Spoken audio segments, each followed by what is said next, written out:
All right, well, we're hot. Hey, I'll go ahead and say... I'll say yawn, but also remind everybody this episode is brought to you by our patrons. Akio Comics, Quaff, Nestor Flores. If you like what we do and want to see us do more, consider supporting us on Patreon. That's how you get access to episodes in audio formats and downloads, so you don't have to watch 3-hour videos. Where apparently voice calls you on your shit. Well, we call him on his shit, so fair is fair, okay. I suppose. Well, I mean, I fired back. I was like, then we'd have to watch our 3.5-hour long video again. Who has time for that? I mean, okay. Barely anyone. I'm trying to think, because here's the thing. I haven't actually, as of the time of recording this, I haven't actually posted the previous episode worth of audio. I have the audio finished. I haven't even made it into video format, because that takes a long time. And doing What's Up took way longer. I think it was off air that we talked about what you guys were going to spend your EXP on, and I have no idea when these are going to go up online, so, what did you spend your EXP on, real quick, just to recap? So I bought, Mobility Unit Expert, which makes me a lot better at the flying around, the zipping about, the ups and the downs. And I also got my first stat advancement. I bumped up my toughness to 33, so now I get my modifier's gone up. So I'm excited about that. And I'm sitting on the last 150 because I'm thinking about going into the fire magic, fire aspect tree, but I'm also kind of waffling because I want to kind of power through the metal. Not to mention stat advances and skills and stuff. There's a lot of things I have to consider buying. So yeah, and also considering that some mills might blow through a tree if you get those. Yeah. Well, the thing is, when you finish a tree, you get it was a title or a medal. It was one of two, but I they do. There is a title. There's a title both for getting every. I think it's an elemental, but getting every spell in an elemental tree, and also for getting one in every tree. It's a medal.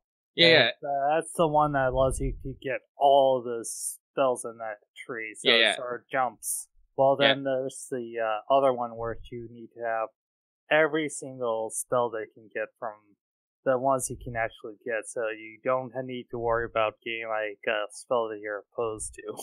Yeah, the one I was thinking about is Excellence in Magic, which is the medal awarded to combat mages to show a particular mastery in an aspect of magic. You basically take all the magic in the aspect tree, and it halves all penalties to spellcasting rolls for that tree.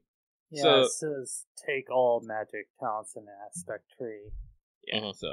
Yeah, so that's basically you get rewarded for either being diverse or being narrow.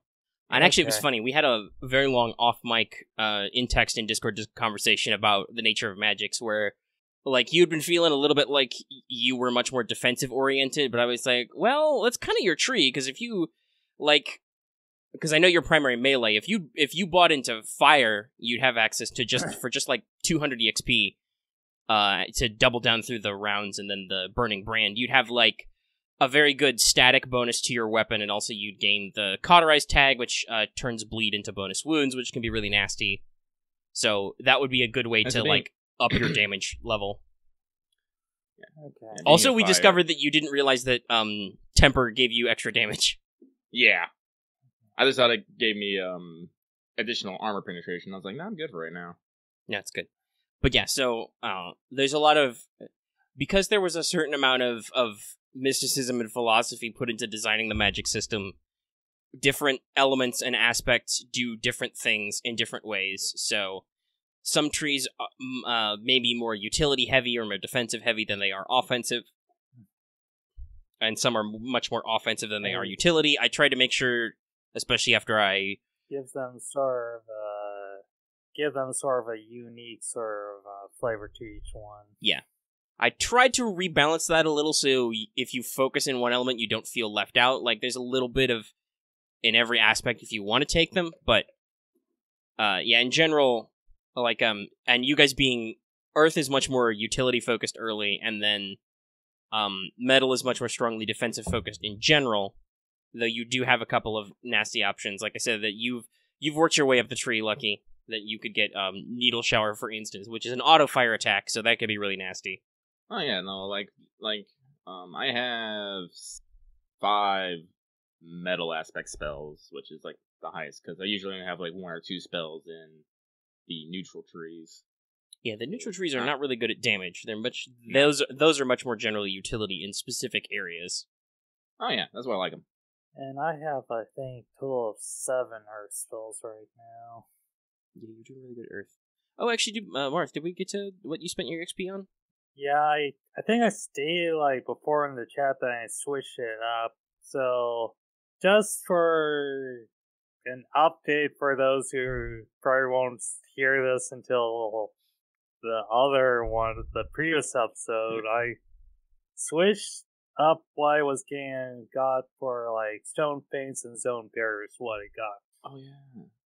So, that's, yeah, all I know is that's all I'm imagining is that it's just, like, constant spikes of earth just shooting out of the ground and hitting grounded enemies, so it's not as... So it can't hit enemies in the air. No, but to make up for that, it's very powerful. Like, for instance, yes. I think that Needle Shower and Stone Fangs are about in the same EXP category. I don't remember off the top of my head, but they're similar.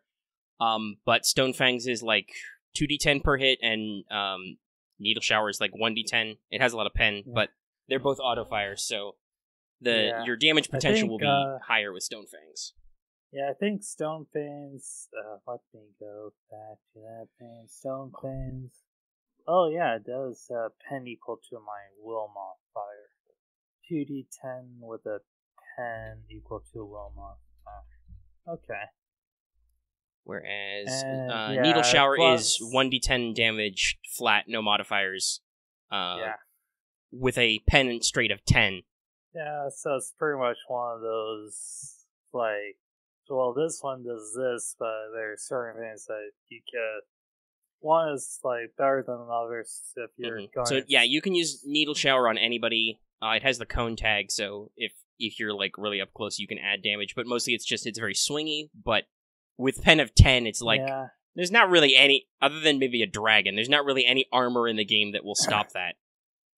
Yeah, and from what I know, there's that whole spell layer on Gravitatic Pull that pretty much can just strike air enemies down to the ground if you want to get them.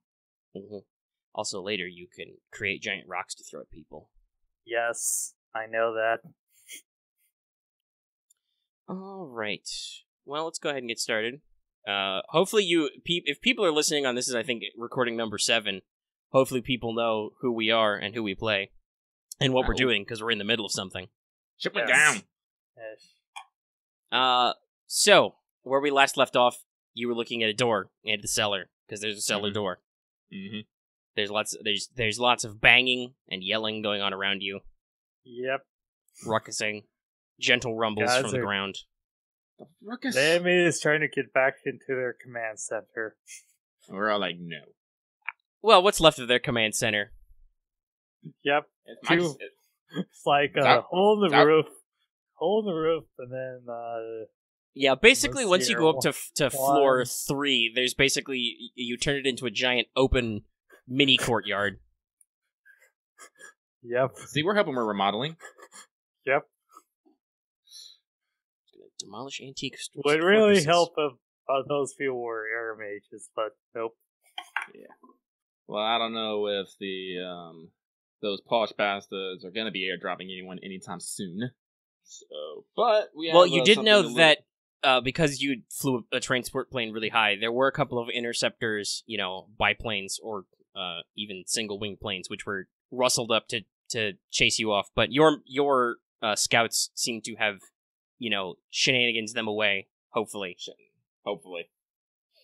Not that it matters because they'd be. You're pretty sure they're not going to drop iron bombs on their own fortress, so you're pretty sure they can't get you with planes. Yeah.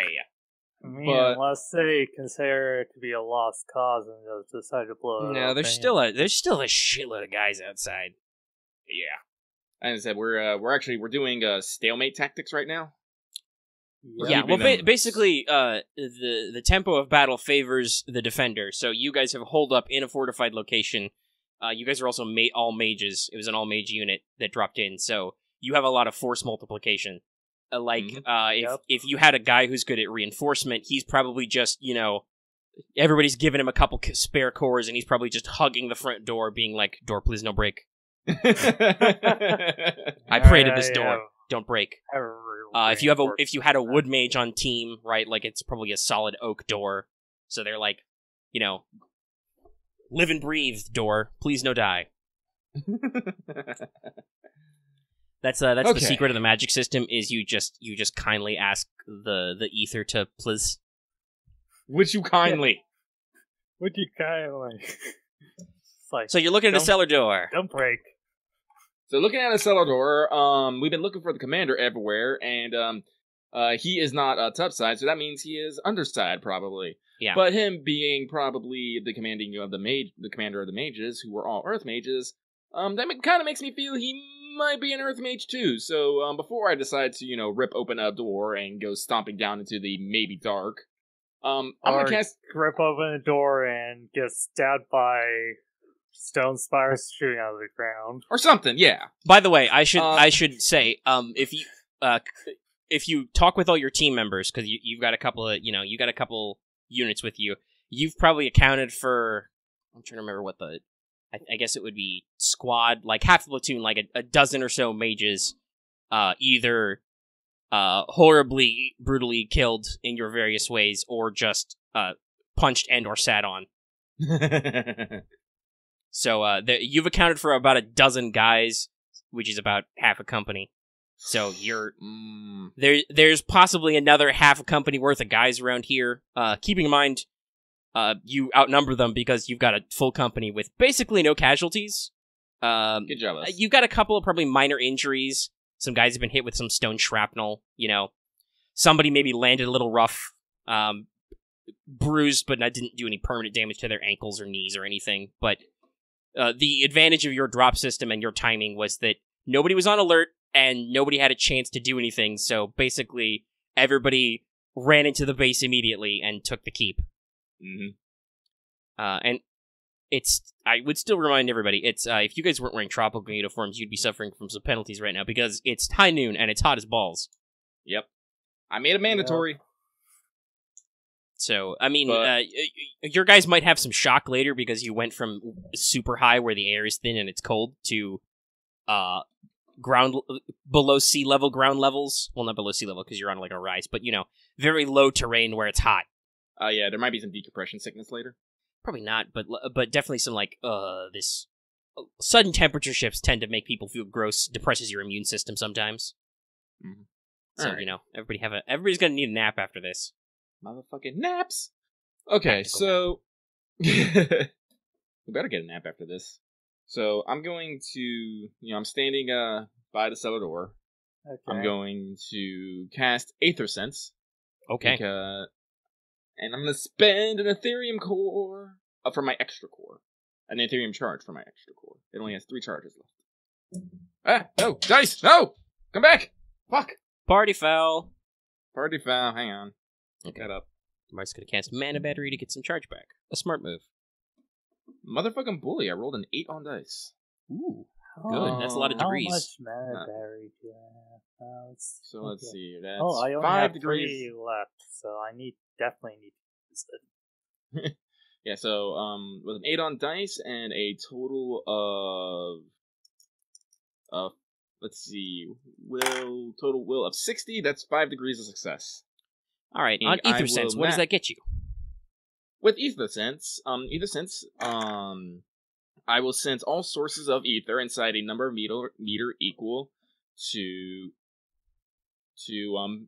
50, so 50 meters. This includes both natural sources of ether, Ethereum cores, and mages. And in addition to rough distance and position, you also determine the elemental affinity of natural ether or a mage. Alright, so first of all, there's, 24 of you? There's about 24 mages and Ethereum cores above surface level. Good job. It's all us. Actually, there's probably a handful of Ethereum cores in storage up here somewhere, in a box or something. If you guys wanted to, you'd have to roll probably investigation to scrounge around, but you could find some more if you need them. Yeah, I do have investigation. if you We want don't to got time for that. scavenge. Yes. And there are, probably like 4 or 5 live earth mages up here. Okay. There are no other mages or mana sources in the courtyard or on the walls. Good job, you.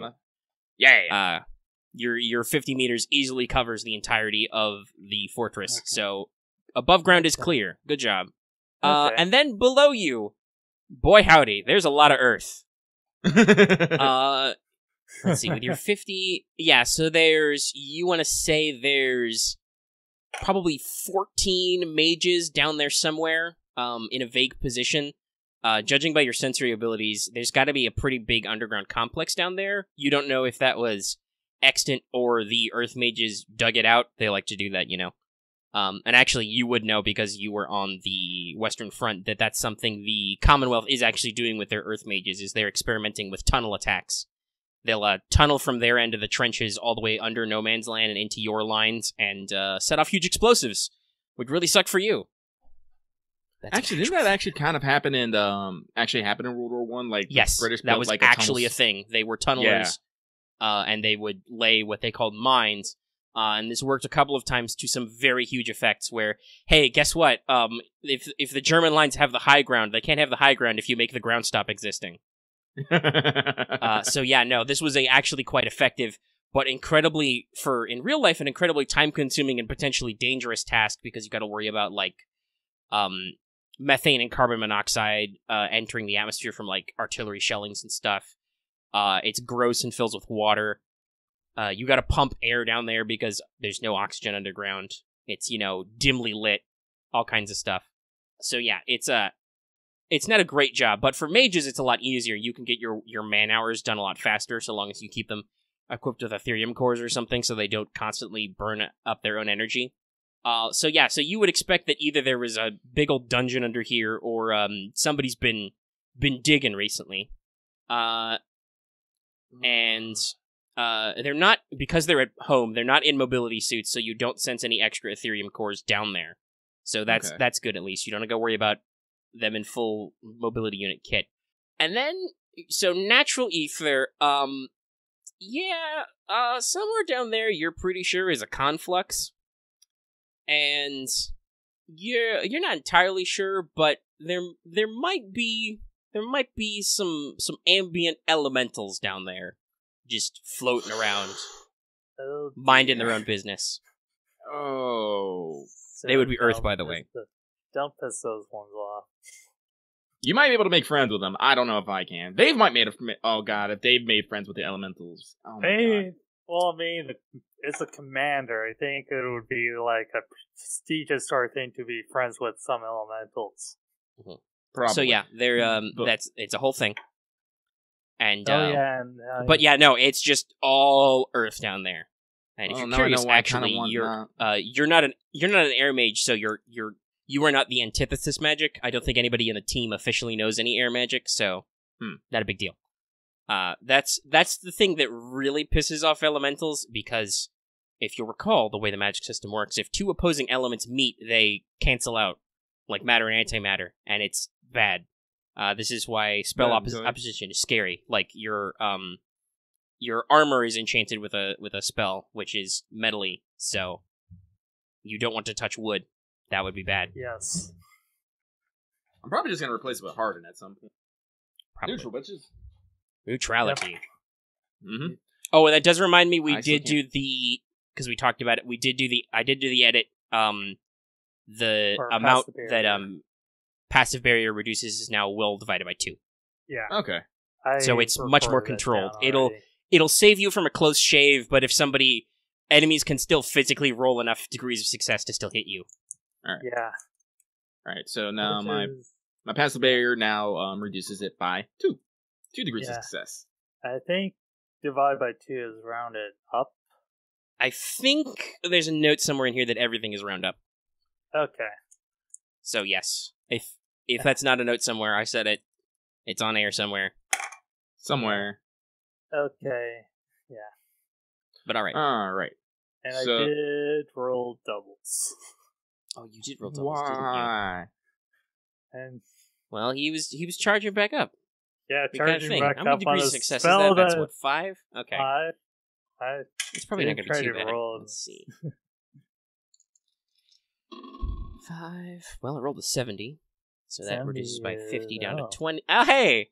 My favorite. Backfire. Damages your armor 1 step. Okay. Your armor is now damaged. Fun. That'll be in. So, while you touch the ground and you sense magic in the air, you hear a slight like a car backfiring behind you, Wolfgang. It's that moment of, whip around. It's, Ulrich appears to be smoking slightly. He was doing something with his Ethereum core. It's like wave. I have no words for this. I'm just gonna ignore this and pretend it didn't happen. Honestly, for armor, it doesn't really matter. Light damage is... You don't really have tests to use your armor, so it's not a big deal. Somebody could fix it with a mechanics test as a full action. Yeah. Alright, I will report to Countess 1. And I'll inform her of the situation of we have a bunch of Earth mages in a Earth mana enriched area that might have Earth spirits like floating about, being earthy, doing Earth things, and under the Earth. She will ponder, and so basically look at the door and say, "Alright, Lieutenant. Well, I believe it is normally to the code of chivalry that I, as your commanding officer and the senior-most officer present, go first. Unfortunately, I'm fairly certain," she taps her, her throat mic rig. If we go underground, we will significantly lose radio contact, as the rest of our unit is still here. I do not think it's appropriate for me to leave radio contact. Thus, I must ask you to take some of your men and go first into the breach. If possible, try not to knock down the fortress.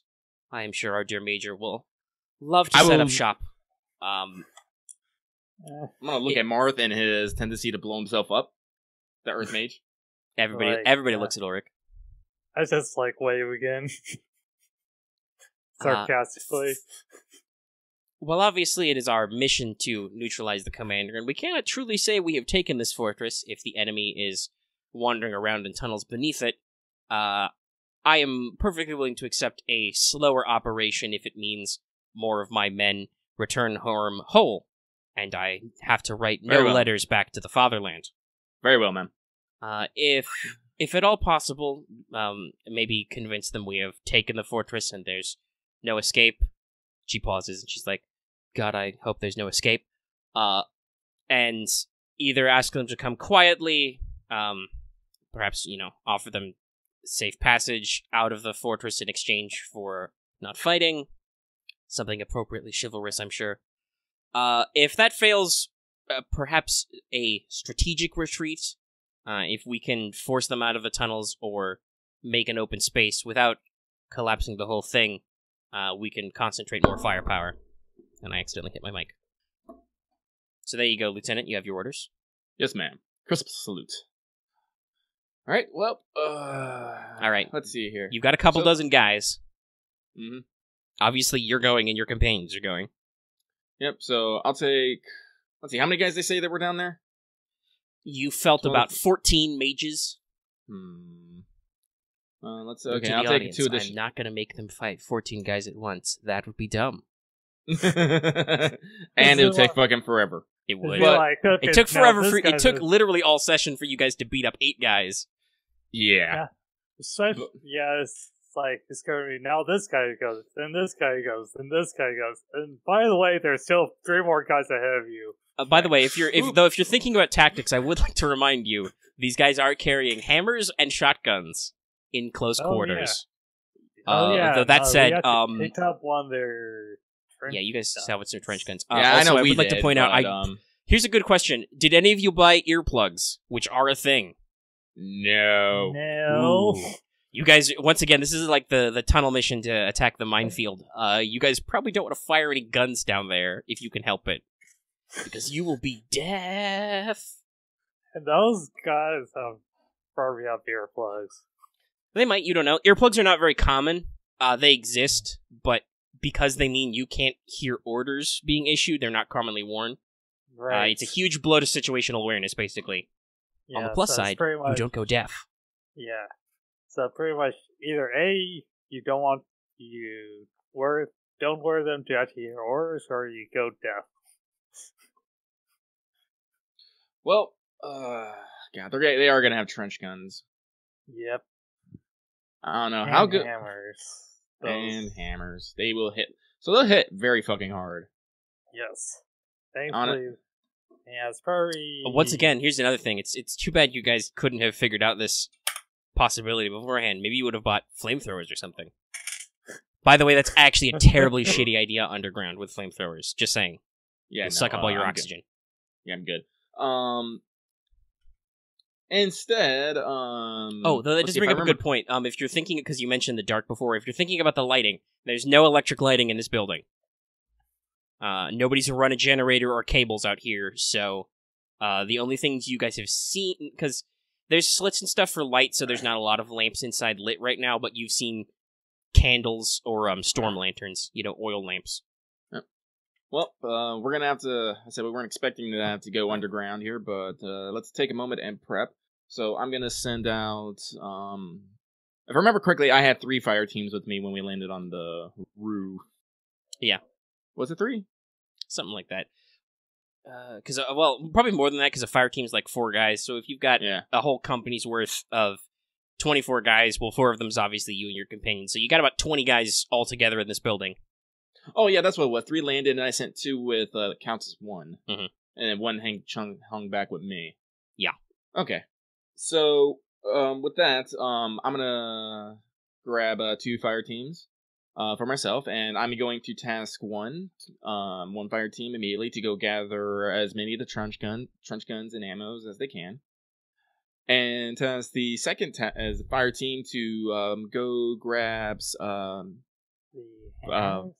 not the hammers, to go acquire lighting sources and see if they might have earplugs lying about. Okay. Let's see. What's a good... I mean, if there's still a hammer about, I'll probably grab one of those. Alright, you can find them all if you want to. You don't need them all. I'm grabbing one of them for a trophy. That's what the trench gun is for. Well, 2 trophies. Alright. So, because the earplugs are a thing, why don't one of you guys roll me an investigate check real quick for them, basically? Marth, you're rooting about, but you make that one. Okay, I'm just gonna pull that up. So while you're rolling, so they come back. I don't think you guys actually destroyed anybody's equipment, so you're able to rustle up, like basically a dozen trench guns, fully loaded. Probably enough spare shells for everybody to have a reload if you want to enact communism of bullets. Because these guys were firing an awful lot of shells. Oh yeah. Work. And also, do you have a preference on lighting, or just... Excuse me? I said, do you have a preference on lighting, or just whatever they find? Whatever they find. Okay. So you come back with probably like a dozen candles and candle holders. Probably a couple actual, honest to God, torches with the whole, iron grating to protect them and stuff. Cool. Maybe 4-ish, good old heavy-duty lamps, oil lamps, which are fully oiled up. They've got shutters. Okay. Also, they do manage to scavenge up a couple of flashlights, but obviously you know how unpredictable those are. Yes. Yeah. All right. And since Marth passed, well, these guys work underground. Let's see, how many? It's a couple of degrees. You don't find a lot, but you do actually find a storage container which holds 4 sets of little wax. Actually, hold on, let me double check. Does earplug say if it comes with more? Oh, look, because they're in the thing. I'll take a look in the book. Earplug. Okay. Oh, okay. So price and weight is for a set of 4 disposable plugs. So how many degrees of success did you get? 2? Yeah, 2. All right. So you find 2 sets of 4 earplugs, so 8 total. They're disposable. Okay. And in case you're curious, I'll just copy the thing for you. All right. So there you go. There's your earplugs. As soon as that comes, there we go. All right. So let's see here. Okay, so that was 8 earplugs? Yeah. Okay. It's pretty much 8 sets. Well, I'm gonna have to be yelling, so I can't. I mean, you can totally put in the plugs and yell. You just can't receive reports. Yeah, I need to receive reports though. Well, here's the thing: taking in and putting in or taking out is half action. So you can keep a pair on you, but if you want to throw them in there, because hey, guess what? You're not gonna be able to hear reports for shit either if you go deaf down there. All right. Well, I'm guessing that Fire Team 1, that's us, is getting the pro set, and I'll give 2 each to other fire teams. Okay. The way they'll probably do it is whoever their 2 best shooters are, they'll probably give them plugs so they're free to fire, and the other guys will keep an ear out on their radio sets. The thickness of the earth will probably keep your radio sets from reaching above ground while you're down there, but you can still probably bounce around down there and reach each other. Maybe it's gonna be weird. Mm-hmm. Yeah, I'm taking a pair. Yep. We got like 3 oil lamps, so every team gets an oil lamp, and we'll divide up the torches and candles accordingly. Right. Everybody stuffs a couple candles in their back pocket. Mm-hmm. You never know. All right. I think where it says we're gonna be. Oh, yep. Pass out the trench guns. All right. Everybody loads up. Around the chamber. Right, and now we regard the cellar door. It is made of wood with big. Oh, I'm gonna see if I can just big iron hinges. Oh, I'm gonna just see if I can rip it up. Well, I mean, open it up, not rip it up. All right, what you gonna use for that? Is it locked? Barred, yes. Oh, okay. Let's just but the locks, the hinges and stuff, they're the metal. I hope. Yes, the hinges are metal. Let's see here. Actually, let's do this. Oh wait. Yeah. Let's see here. Let's see. Magnetism is I may push or pull over an object in my will away or towards you if it's held by a person. Yeah. Let's just temper the sword. I'll just cut these damn hinges off. Hinges or the bar? Or the bar, excuse me. That's probably that. I mean, that's not necessarily easier, but yeah, it's 1 bar to strike. Yeah. I got a 35 out of 40. That's 0 degrees of success. I don't know. I just need it for 1 swing. Yeah, go ahead and swing. It's not really challenging to hit an inanimate object that's not moving, so go ahead and roll damage. Here's is that cover? Yeah, structures, okay. 1d10 plus 9. Oh, okay, be that way. 11 points of damage total, AP 8. Okay, 8. I rolled 2. Okay. Just trying to figure out what's the best rating for this. Probably 3. So you did what? Oh, was it 11? Yep. All right. So you swing the sword, bites in, clunk. You're stuck about a third of the way through what appears to be a solid high carbon steel bar. Well then, I'm gonna cast temper. Fly off. All right. Well, let's pull that sword back. We're gonna double hand this shit. Gonna cast temper again. Oh, actually, that should be a rule. Double handing a melee weapon. Probably, yeah. I'll have to figure that out. Maybe that can be a tag. Shoot. 32 this time. Still didn't get a full 6 degrees. Whatever. I just need 1 hit. Here we go again. That is much more better in the damage department. Math. Plus 9. 17 points of damage. Pen 8. All right. You do not bite all the way clean through the bar, but there's not much left of it. If you kicked it a little, it'll probably give out as it, smokes and glows on the 2 ends that you've cut through. Yeah. I'll just give it the solid boot. All right, clunk. The bar, snaps in half with another shower of sparks, falls inside. Booyah. You can now open the door. Yep. All right. Actually, good question. Before you go down, are you going to keep your mobility units on? That's a valuable way to store your Ethereum cores so you can draw on them, but also it's a very tight space. I personally will go without my mobility unit. All right. Your men will probably do the same then. Okay. Like unfortunately, like, oh god, we're gonna be like, it's gonna be extended underground unless we get in. There's like majestic caverns or some shit. Even then, I wouldn't want to fucking fly in them. Yeah. Well, at the moment, like, you probably had 2 guys standing ready, and they just probably Ulrich and the Corpsman actually, because they're your heavy lifters. Fling those doors open. There's a solid granite staircase that drops down, probably a few meters wide, enough for at least 2 guys to pass abreast at a time. And it just yawns down into darkness. Probably a good probably at least a good story's worth of distance down these stairs. Righto. You hear the vague echoing as the 2 chunks of bar, completely clatter down the stairs. Well, time to slap down the visor on my fuck-off helmet, turn on an oil lamp, hook that oil lamp to my belt, because sword and board at the ready. Let's go. I'm taking point. Yep. Okay. Alright, so you dial it up. Just to remind everybody, your lamp has enough light for about 6 hours, and it's got about a 10-meter radius. So if you actually lean your lamp in the right direction, you can see all the way to the bottom. Right. So marching order is, I assume, you and your squad first. Mm-hmm. Yep. Here's a good time since we're talking about raiding a dungeon. What's everybody got drawn? I know that Lucky, you're gonna have sword and board. Yep. I assume your companion's gonna be bayonet. Yep. All right, Marth. What about you and your companion? Just bayonet. Yeah. By the way, the trench guns do have a bayonet ring. Well, yeah.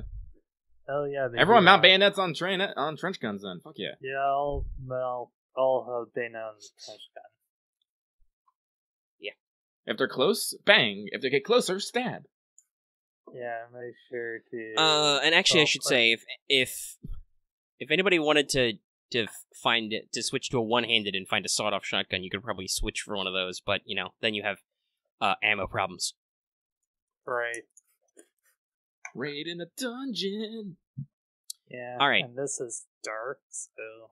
Yeah. But you've got lamps and stuff, so you can see a distant ways. Like right now, there's with like a dozen guys, like we said.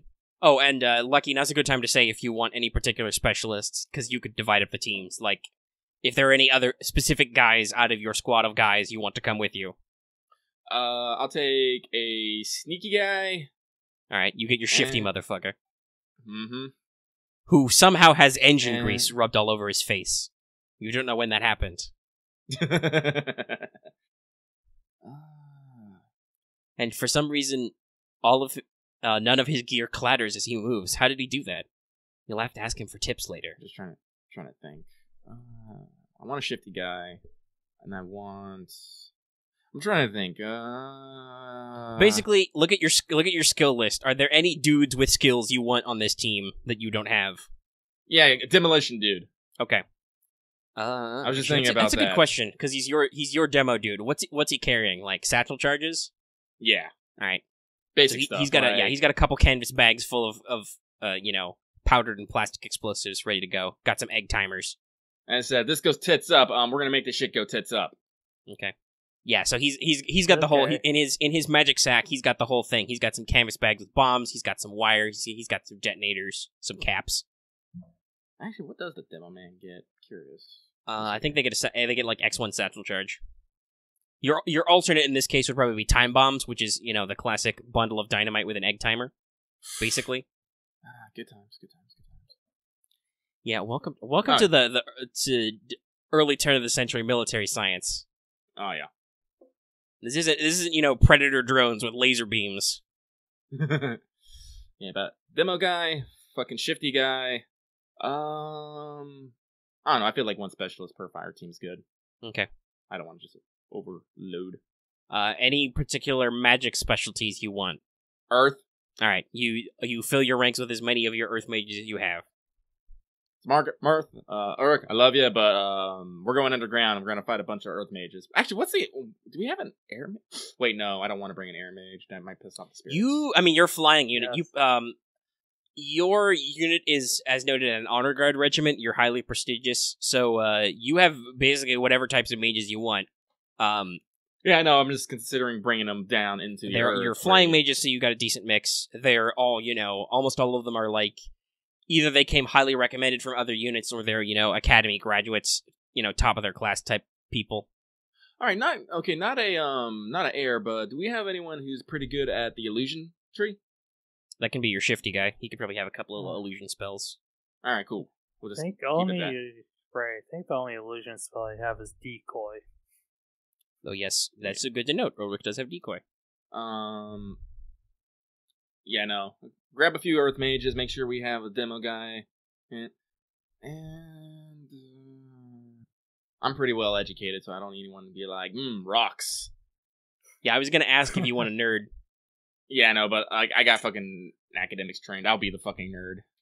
And plus, I think this statue is early 15th century. If I had to blow it up! Architectural style, I would say early boogeyman. I think my courseman also has academics too. Yeah, they were covered on that. I believe the corpsman is also water. Yeah.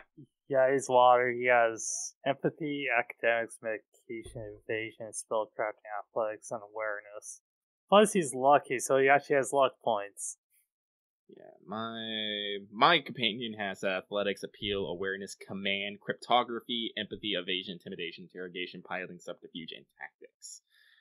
So we're set on the radio. She's basically our radio man. Yeah, that's what. Because she also has she also does have the radio. Yeah, she has the radio pack because you actually bought Radio Man. So yeah. With that thing, if assuming you don't like put any big doors or any metallic object between her and the surface, she can probably boost her signal up to reach the surface if you want. Yeah. I presume you're just gonna leave her on like listening to company comms in case something terrible happens upstairs. Yeah. Okay. I mean, the question, you asked for a demo man. Do you want to bring any fire mages? No. Demo man is going to be like, alright, so this is gone tits up. We're just going to crash the whole fucking thing on them. Fire mages, that's going to, like, I'm pretty sure, like, this, people know, you don't, like, bring fire, like, underground, because it's bad confined juju. Spaces are bad. Yeah. Yeah. So, while having overwhelming firepower would be great, that would also be very suffocating in various ways. So no, that's why. Yeah. Basically, use your Codex Alera tactics. Since oddly enough, that's the 6 normal ass elements I used. Mm-hmm. Right. Like honestly, it's best just to keep the fucking just Earth mages because it'd be uncomplicated. All right, so you leave most of you leave a lot of your specialists and magic guys upstairs. You get a couple of your generic shooters. Get some earth mages. You've got your sneaky guy. You've got your demo man.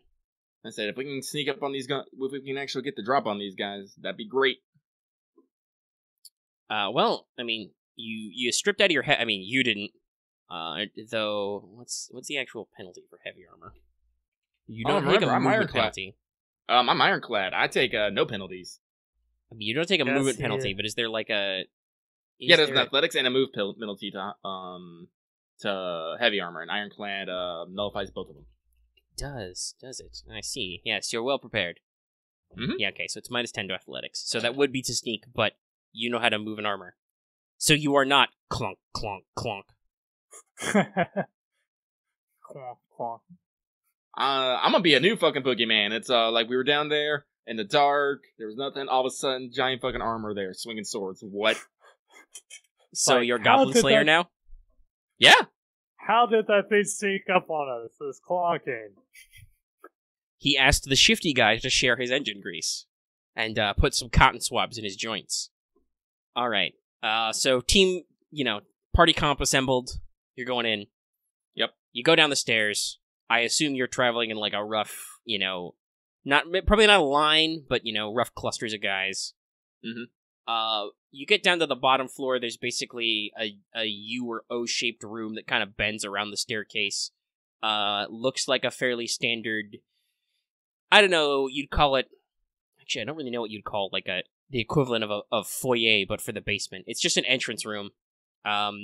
Looks older, but reinforced recently. There's some unlit torches, lying around down here. And there are a couple of yawning passageways, which kind of go north and south, which arc off into the darkness. Oh, great. So, there's 2 doors. How you want to do this?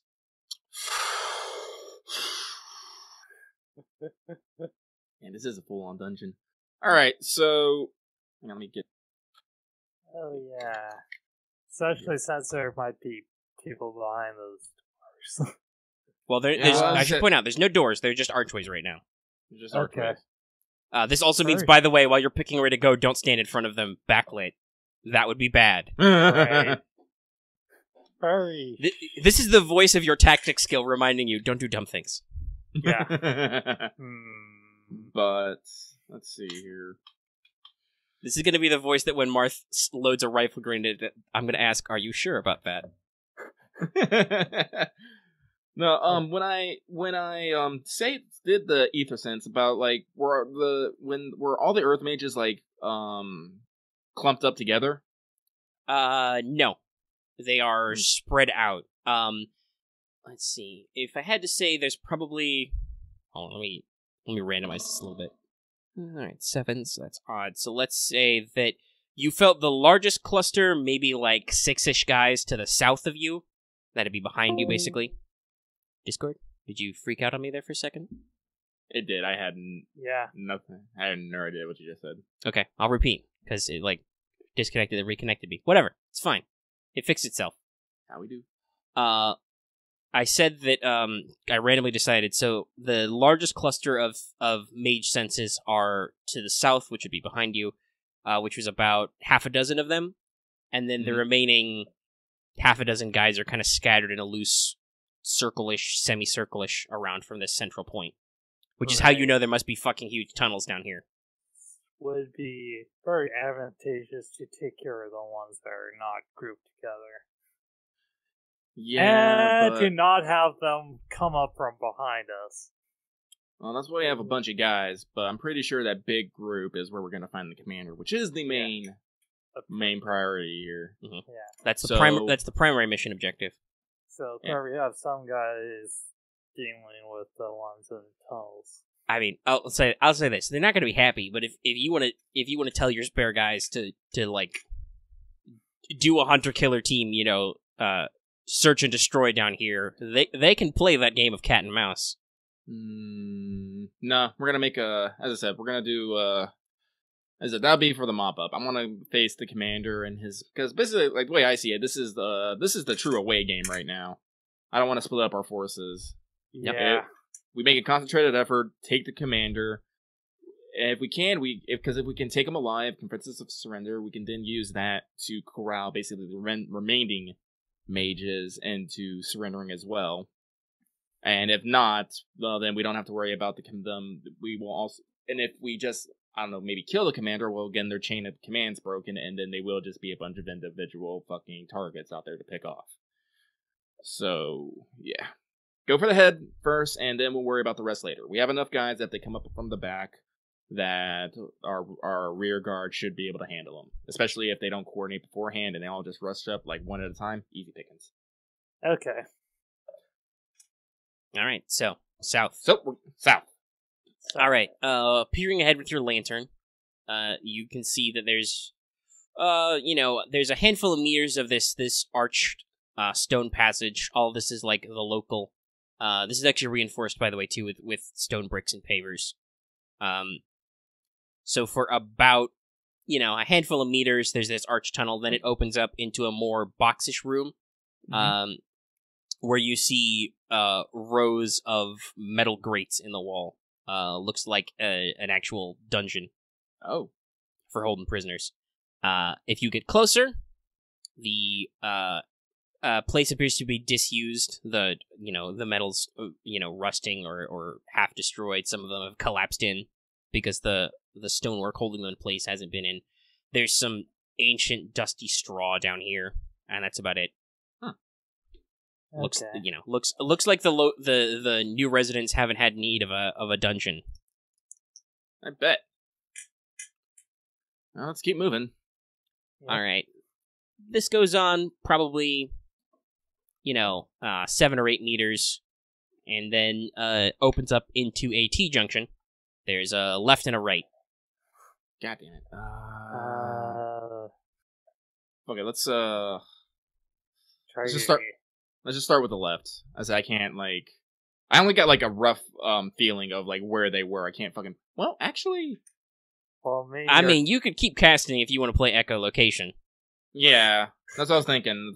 I'm down here. I might as well try. Yeah, I could cast it too. Yeah. Because you both had to buy ether sense to get to night vision. Yeah. Which, by the way, you should remember you have in case you want to douse your lamps. Oh no, that's totally a plan. That's why I wanted to shifty guy. If I can get the drop on those fuckers, it's gonna be lights out. It's time for Shanky. But okay, let's so see. Figure out how many degrees that is, Marth. I got 2 degrees because you have to have your mobility unit to use aether charges, correct? Yeah, in the unit you do. Yeah. That's why the multi-core custom one is so good, because it lets you store up to 3 and switch from them freely. Cool. So you got about 20. Marth got about 50. So you can triangulate with this. So ahead and down. Because 20 meters is a long way. I don't want to say they're outside of your range, Lucky. That might be a little too deep. But they are ahead and down of you is that cluster of 6-ish guys that you sensed. So that sounds like there's another staircase or something to a lower level. Mm-hmm. But otherwise, they're still roughly in front of you. You're not sure about that. And the rest of the guys are, again, roughly in that semicircle around you. Some are behind you now, yes. And also down-ish. Maybe the same level as that big cluster, maybe not. You can only get rough positioning. Ulrich, so in addition to all that, you sense all those guys. As before noted, you sense, those handful of elemental presences floating around, still somewhere vaguely below you. And, there's a big fucking conflux of Earth way below you. Downish. At whatever the root of this rocky hill, mountain, whatever you want to call it. Wait, is this where the fucking... There's the Earth come. Are we going to the spot where the disturbance was? No. This might be where the disturbance originated from. If these guys are doing some digging right here, they might be disturbing something down here. That's what I meant. Yeah. Possible. You guys didn't double check your ley line maps before you left. Yeah, no, we weren't thinking about it. Yeah, it's possible this could be farther down on that ley line. Yeah, because we have a bunch of Earth mages dug around messing with shit. Who knows what affects that guy? Yep. They do not understand the forces they are messing with. I don't know. But, shoot, so, alright, so let's just pick a direction. Let's go left. Right. Okay. You go left. You walk, probably another 10-ish meters. You're pretty sure you're out somewhere under the courtyard. Mm-hmm. The space in front of you is all, still, stone brick slabs. And then you take a bend, which is now to your right, which is back forward again. Huh. So I'm assuming you keep going. Yep. You walk some more. You realize you're still under the courtyard somewhere. It bends back around. You follow down that courtyard. You see some torchlights ahead of you. Oh, douse lights. All right. Everybody goes dark. Now night. Or they probably shutter their lanterns so the light doesn't escape. Just clunk. Yeah. Marth, do you have... I think he's rolling night vision right now. Oh. Yeah, I have night vision. No, not that. Do you also have athletics? I think everybody has athletics at this point. Yeah, I have athletics. Okay, does the medic have athletics? I think so. You mentioned it earlier. That. Yeah, he has athletics. Okay, cool. Everyone. Okay, so I'm going to cast in the night visions as well. That was not a good roll. That was actually a crit failure. Luck. So that's what, 5 minutes of night vision? That should be more than enough. Oh yeah, it should be. But it's sort of the same, Well, I mean, especially considering there's torches ahead of you. Oh, I rolled a 10 now, so that's 3. All right. Success. Okay. So you don't have to deal with any light shifts or anything. Mm-hmm. And I assume, since you're asking about athletics, you're going to sneak forward. Yes. All right, everybody roll athletics to move silently with agility. Okay. Let's see what it even is my athletics score. Lucky crit fails. He fat rolls like Dark Souls. Well,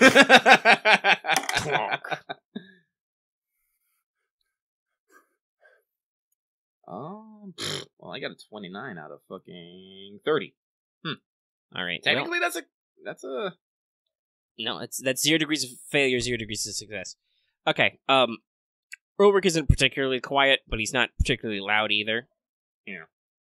Despite the fact that you're, wearing, full steel plates, which are stitched together, you, Wolfgang, managed to not make a terrible fucking ruckus.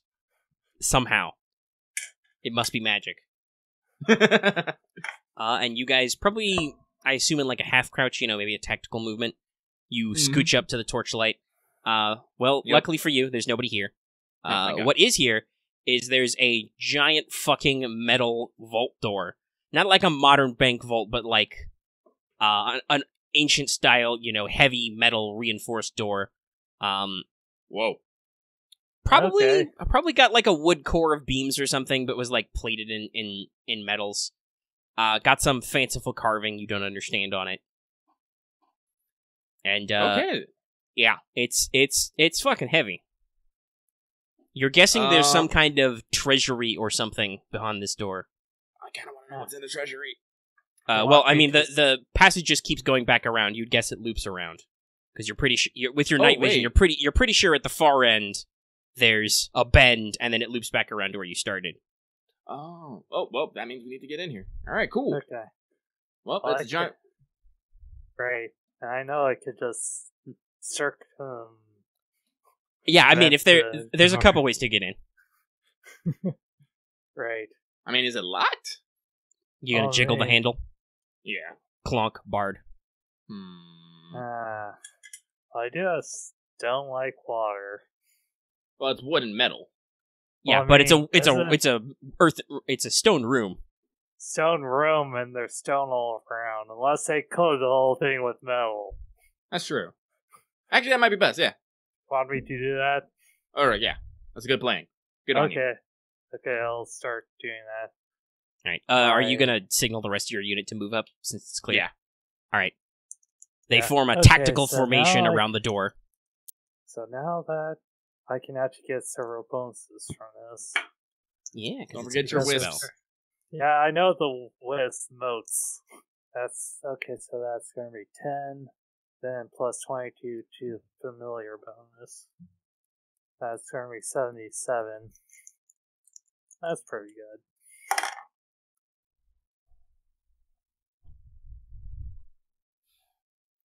Okay, so that's 6 DOS. Should I describe what Stone Light Water does? Yeah, sure. This is the first time you've ever cast it, so. Okay, so make a spellcasting roll as a full action. If you succeed for a number of minutes equal to your DOS, you may pass through rock, stone, and dirt as if it was water. You gain plus 20 athletics test to sink or surface this way. Additionally, while this spell is in effect, you may hold your breath for an additional amount of time equal to the will modifier. While submerged in earth, you cannot see or hear normally, but have an innate sense of direction and can feel vibrations of objects touching the earth. Alright, so you can now swim through stone. What you gonna do? So I'll do that. Alright, just into the room? Yeah. Alright. No roll or anything necessary. It's a pretty thick stone. These are big stone slabs. Obviously, it's a vault. It's reinforced. But you just swim through. You pop out on the other side. You're in the vault room. Luckily, your night vision is still up. Because it's pretty dimly lit in here. You're looking around. There's not really anything of note in here that stands out at you. There do appear to be some more looks like there's some more barrels of supplies and stuff which are stacked down here. Some food, some very basic food. I mean, some barrels of water, some ammo cases. There are maybe a couple of antique-looking chests down here. What's important to you is that on kind of like the far side of the room, where normally it looks like there would be a floor to this vault with stone slabs. There's some interesting statuary and carvings there, almost altar-like in design. But directly below that, there appears to be a very fresh earth-cut staircase, which is all cut out of the raw rock. This isn't slabs or worked stone. This is, well, if somebody was actually carving it by hand, it would have taken them fucking forever. So you're assuming magic did this. And there are a couple other torches that are basically on top of that staircase. So you can see down it. So there's just another staircase within this vault. Yeah. Okay. And the vault's not super huge. It's like, maybe like I said, like no bigger than the keep was in terms of like dimensions. Okay, and yes, so there's a giant iron bar on the door. Going to unbar the door. Alright. Lieutenant, the door is unbarred. Booyah! I will stride forth purposefully. Okay. Basically, like I described it to Ulrich, there's, looks like they were using this to store even more emergency supplies. There are some old, sets of crates, like in a corner. It's not, like, heaped with gold and jewels, though. Mm. Yeah, and Ulrich will just signal the symbol for stairs or whatnot. Yeah, there's a big set of stairs, which look relatively recent, and, like I said, are just cut out of the raw living earth. Alright. Well, let's do another intelligence check. Okay. This is how echolocation works. You have to keep fucking doing it. I failed, and I'm not going to try and push it, so safe in a sense. So I did it for 40 meters. Okay. You've about obviously standing at the top of this. You're not any closer to them vertically, but they are somewhere now, no longer forward, but maybe belowish you, down still, and then there's those guys obviously, and etc. etc. Though you do notice this time now that you're closer, you're getting a little bit of a light ambient response from those carvings, those reliefs on the back wall. Okay. So I'll just, inform Wolfgang about that. Ambient magics on the carvings, you say? Yes. Let's take a moment to investigate.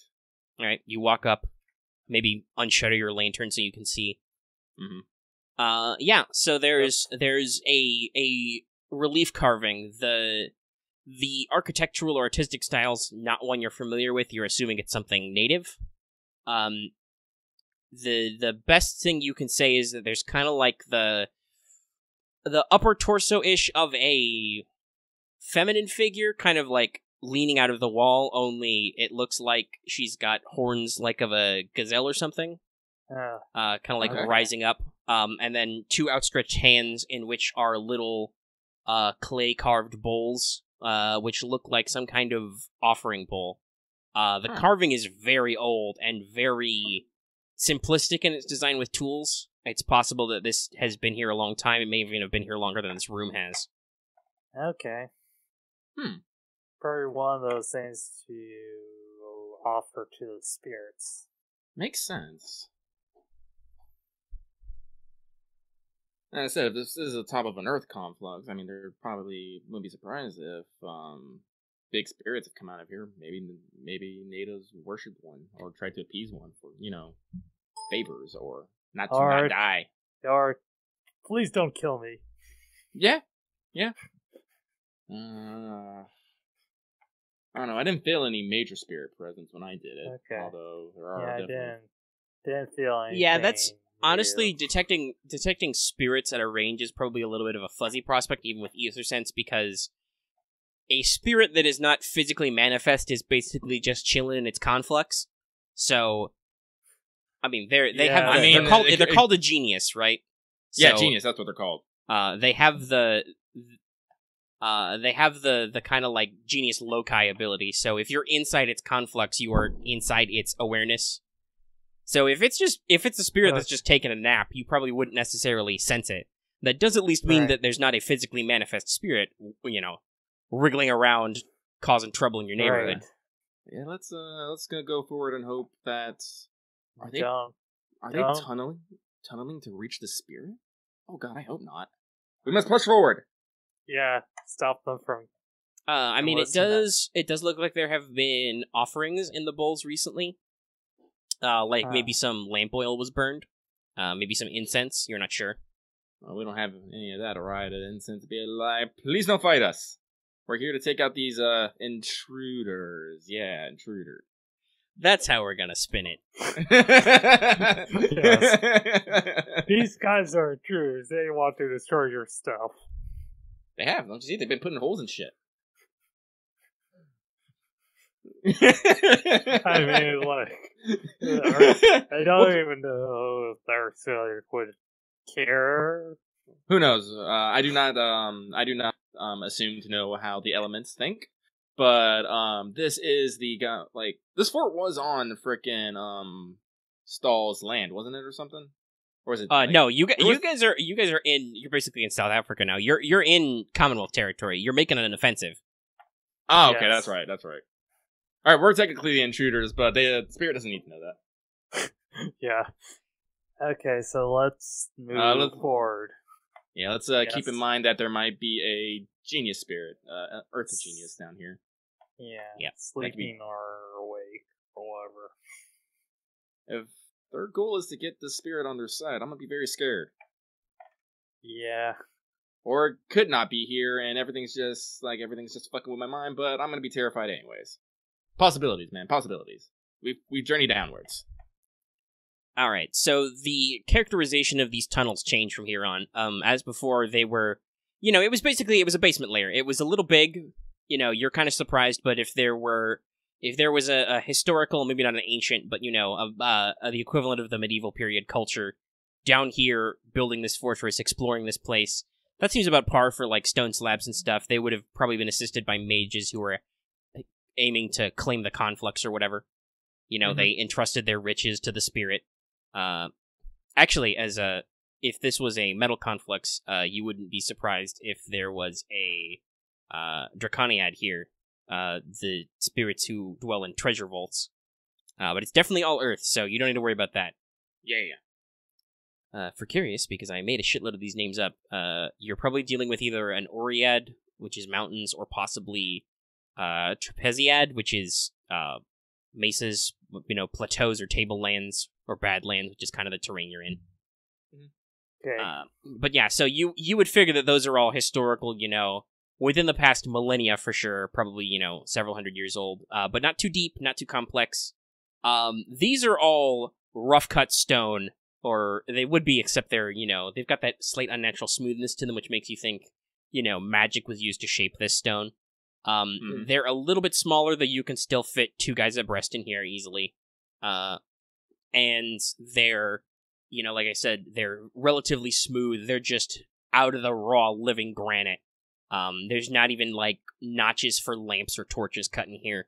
And it's just, you go down the steps and then it's kind of a gently sloping, slightly downward passage. You don't need to ping Aether Sense again to know that this tunnel is basically going on a beeline right for the conflux.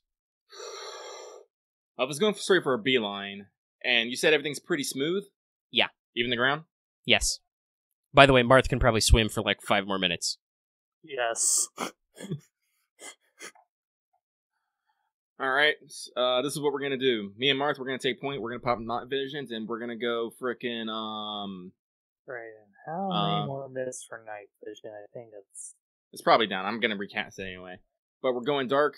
Me and you are gonna take point with night vision, and everyone's basically gonna have hand on shoulders as we go down and try to keep quiet. Okay. So pop night vision again. Yeah, roll your night vision again, and then roll athletics to sneak. I actually was like, it's smooth, you say. Gently sloping, you say. I felt like, are you gonna try and like slide down this? Yes, this is truly the element of supplies. I'm gonna pull Kingdom Hearts and I'm gonna go shield surfing. Another thing is, if you had enough water mages, or you wanted to do enough ritual magic, you could probably just create water enough to just flood them out. Be like, hey, you nerds want to come out yet? It's like, we can keep putting water into the soul. Yeah, I know, but that seems mean. I'm trying to be a gentleman. Yeah. But, so... That's why you didn't just collapse the tunnel and leave them down there to die. They would have run out of air. Especially if I thrown some fire down there. But, I rolled a 22 on my night vision. Let me see. How many degrees of success is that? 1. Then, so I rolled for night vision as the second one is sneak. Sneak might just go out the fucking window depending on what fucking happens here. Yeah, we'll see. Yeah, I got a crit. Where's that thing? There it is. In my outline. Alright. So this is minus 10, but I still roll a 72. Now I'm rolling big. Oh joy. What just happened? Greater backfire. Spell backfires with a particularly large explosion of force, destroying any armor or clothing with an armor value of 4 or less, so you're fine, Mr. Ironclad. Except for literally every item you carry is or is worn by you is damaged 1 step. And that's about it. So, your sword's not tempered right now, but your armor is, right? So yeah, that's probably not damaged. Actually, I don't know if some of your enchanted stuff can even be damaged like this, but if you've got like a gun, it's 1 step, anything like that, any tools. And yeah, you make a loud bang noise. It's very loud. Yeah, everybody kind of like has to ring out their ears, go mop a few times. Nobody has any permanent damage, but it's very loud. The XO gives me a very, very harsh look. I just... You actually really didn't want that minus 10. The just 72 would have been funny. That would be Squall. Cause it to rain for several hours. Would it, rain in here or outside? Given the reading, possibly. The rain source, 1d10. Yeah, causes humidity and it probably wouldn't rain, but it would suddenly get misty in here. Maybe.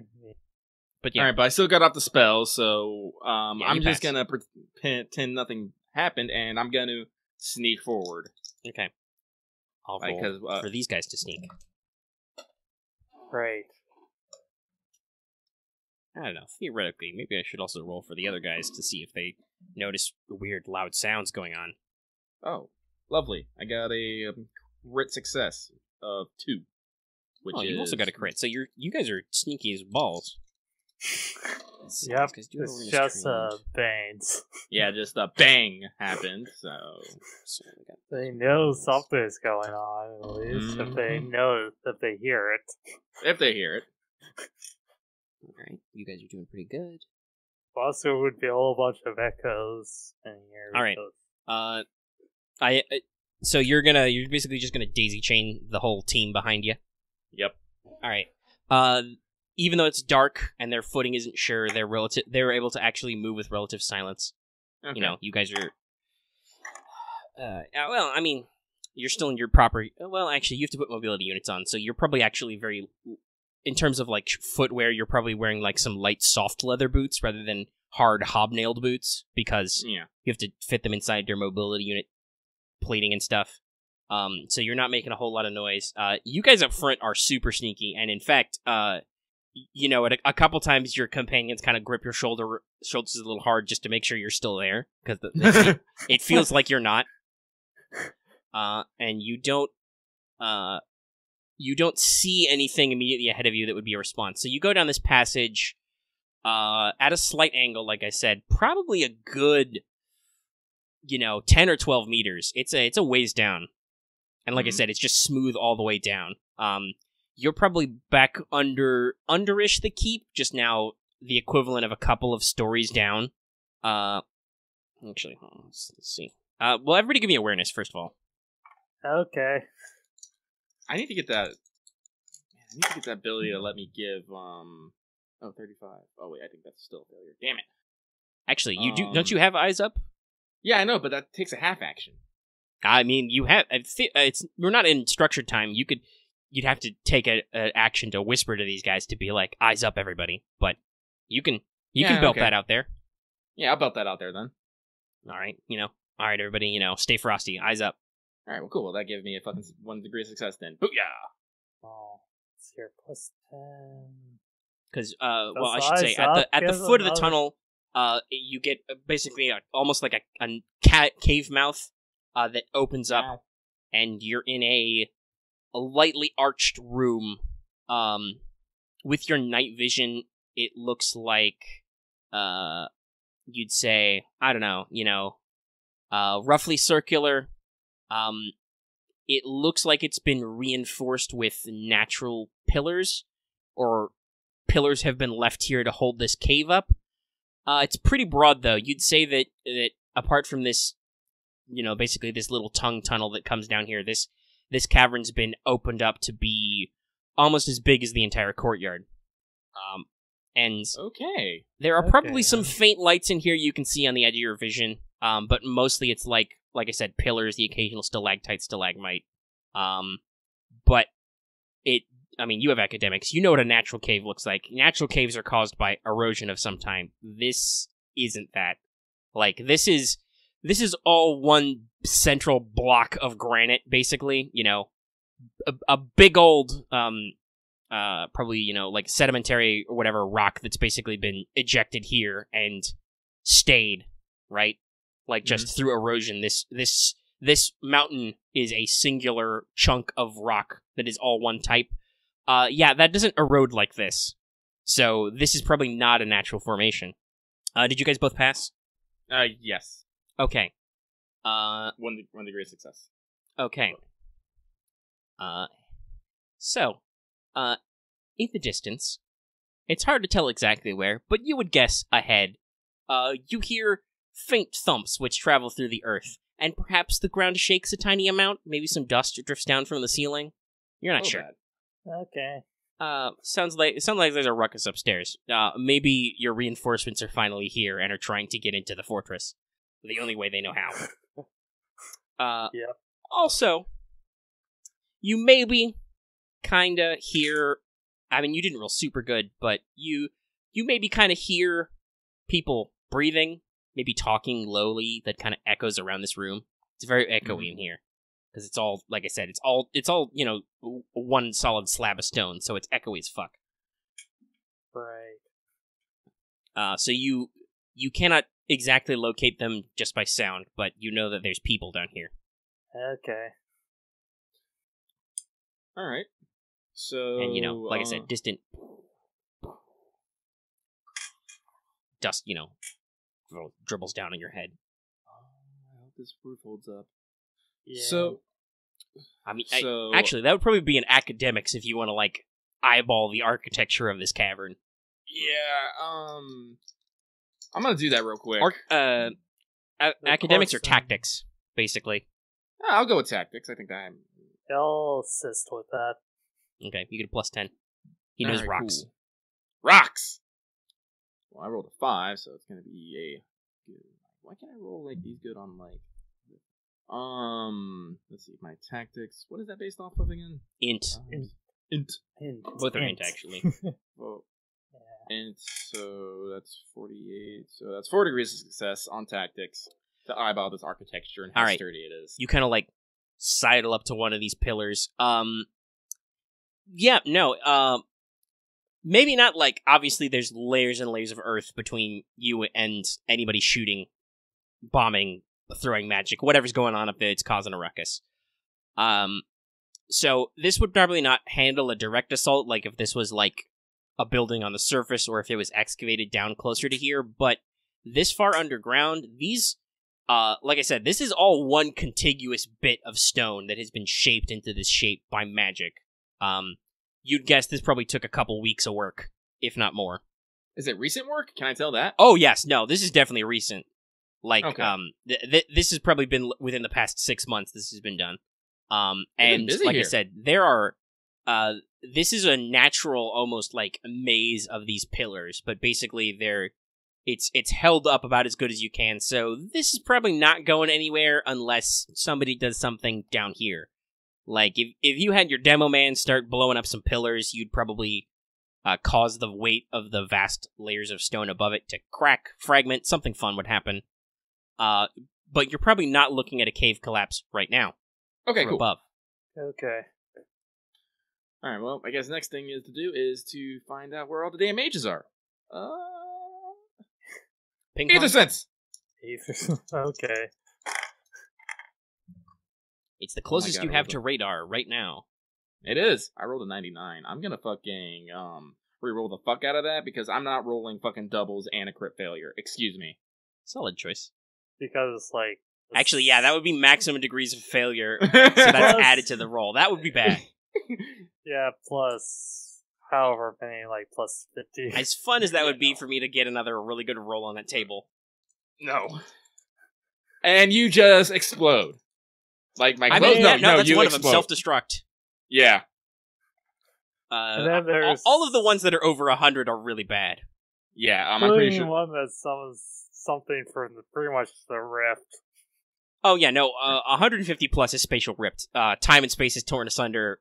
The enemy just waltzes out and decides to give you a hug.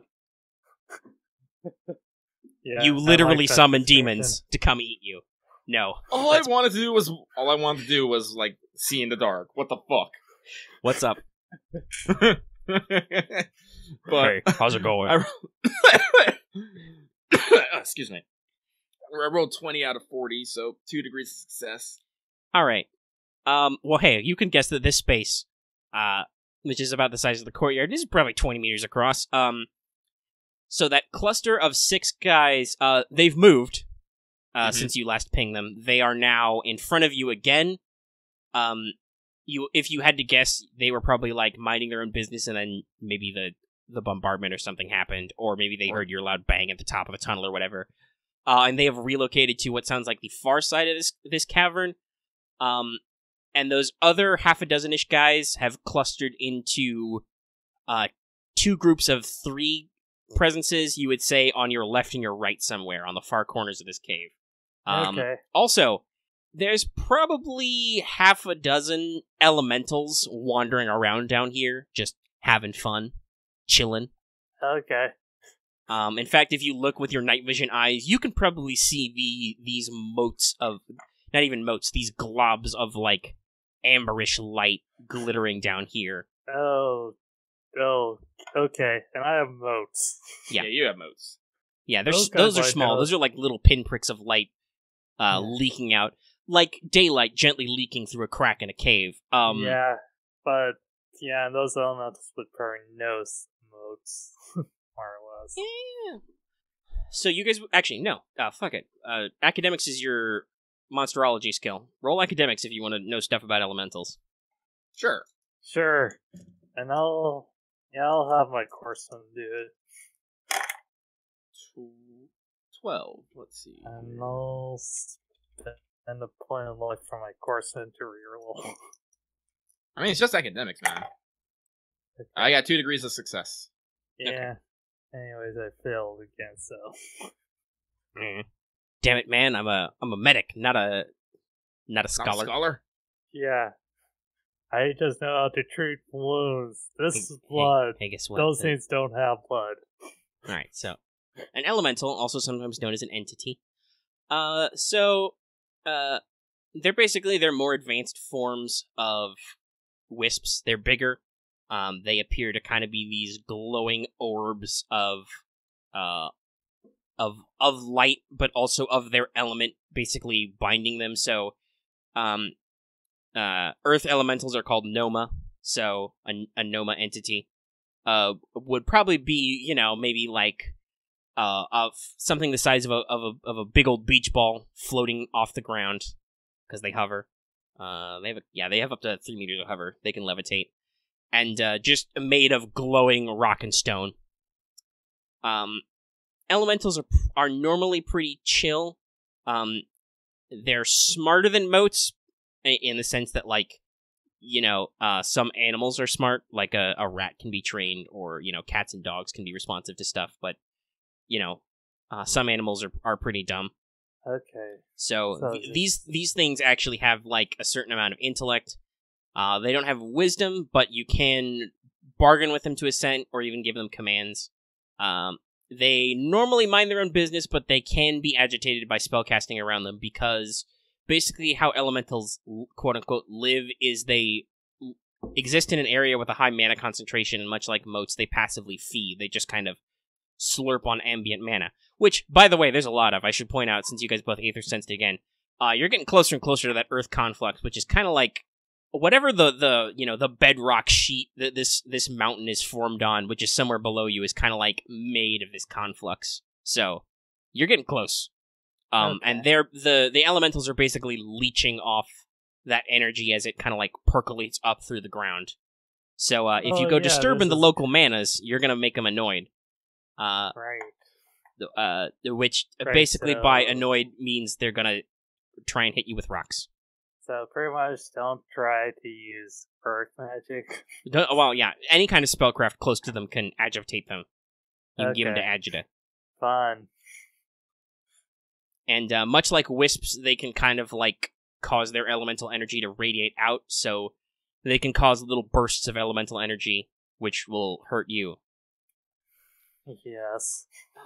And of course, they have similar properties to a moat. They're spiritual, so you don't got to worry about. They don't have to like worry about fatigue or pain. But they definitely for sure die at 0 wounds. Yep. They can move. They're not fully physical. All that fun stuff. Let's just Yeah. stay away from them. There's probably about half a Yeah. dozen of them floating around in this giant-ass cavern, just minding their own business, slurping up some mana. Yep. Shoopity So shoop. just find the clearest path through them. Just go around. Well, it seems like they're hanging out more on the edges. They're not like near Yeah, us. they probably. I mean, they like people of the same elemental affinity, but if these guys are using magic to shape this cavern, that's probably rustled their jimmies a little in the past, so they're probably steering clear. Yeah. Wherever Okay. active work is Alright. being done, they would not want to be there. All right. So Okay. we got. So the stragglers that are above us. I'm trying to remember how you. No, they're not describe above. this. They're not above you. They're on your level, and they're Okay. clustered they've moved from being scattered to being in small groups of about 3 or so, you'd say. Kind of on your periphery, somewhere on the edges of this cavern. And then there's still that big cluster Okay. has moved farther ahead of you. To what end, you're not entirely sure. Well, let's make our way towards the big group that has quote unquote retreated. How are you making your way? Quietly. Okay. You roll to sneak. Okay, quiet. I need to enchant my freaking goggles of night vision. You can do that. I'm not gonna do it right now. But boy howdy, night vision is useful. It is. Yes. It's why it exists. Why game? No! What No did you luck! get? I rolled an 88. Oh boy, Golly Willikers, you're gonna burn through all that luck before the fight. Yeah, no, well, excuse me, 88, no. Okay, 15. This is acceptable. Well, I mean, it wasn't a magic roll, but I thought we were rolling for, no, sneak and move silently. Oh. Yeah, sneak. No, never mind. I thought we were doing night vision again. No, move silently. You still got, I don't know, what'd you roll, like a few last time? Yeah, I was like 2 or 3. Yeah, about 88. That is, let's see, 4 degrees of failure. Looks like. Well, if it makes you feel any better, they didn't fail as bad as you, but your guys also failed. They rolled like a 15 out of probably their 30-ish agility. Yeah. Maybe like 35, something like that. I'd have to double check if they'd have any like special qualities to their stats. But yeah, they're as a unit, they are not being very quiet. You're now that you're in a big open space with lots of solid surfaces, you're starting to echo a little bit your footsteps. No, we're trying to be quiet. Mm-hmm. Hey, Ulrich's quiet. But as you sneak forward, Good on you, Ulrich. on the edge of your vision, you can kind of see a little bit of maybe torchlight or lantern light going on ahead. And then somebody says in English, "What was that noise?" And you hear like people turning around, rustling. Yeah. So what do you do? They know we're here, so... Yeah. So, take them out. What'd they say in English again? I see you cut out right there. Oh, sorry. They said, what was that noise?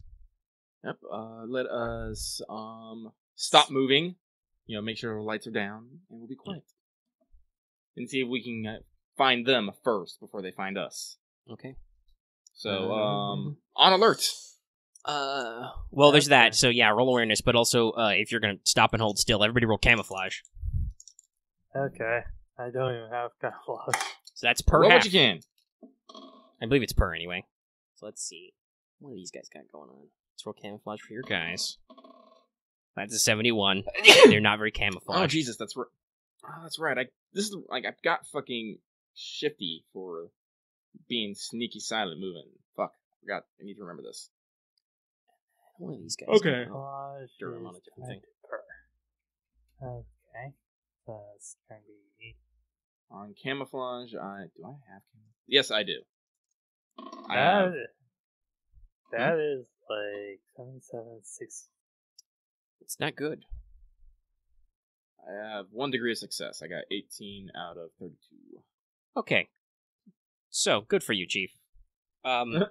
Hey, guess what? You guys are honor guards. You're mages.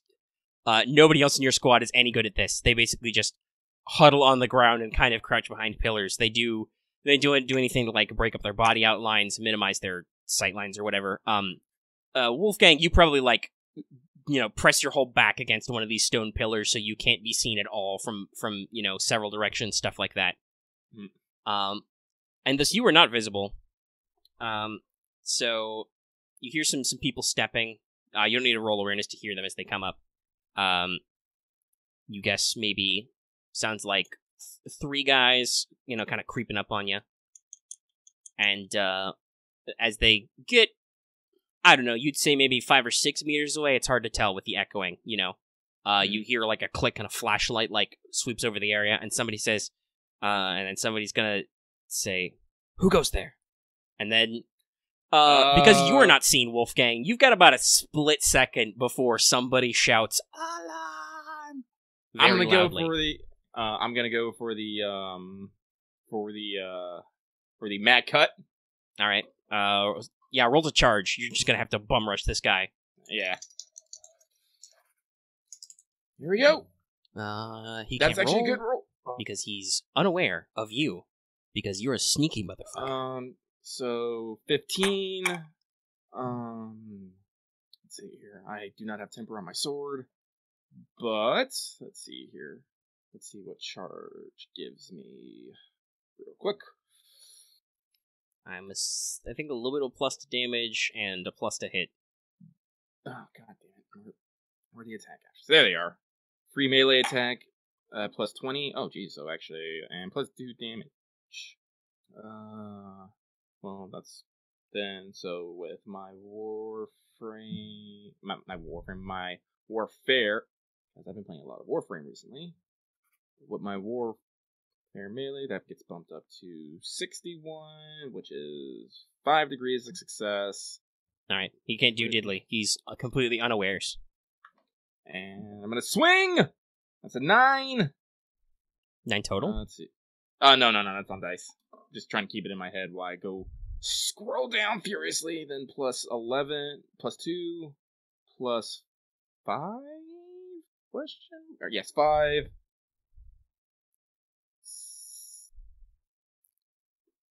16 points of damage. God, that took way too long to think about. All right. AP4. And, yeah. What was your initial to hit roll? 15.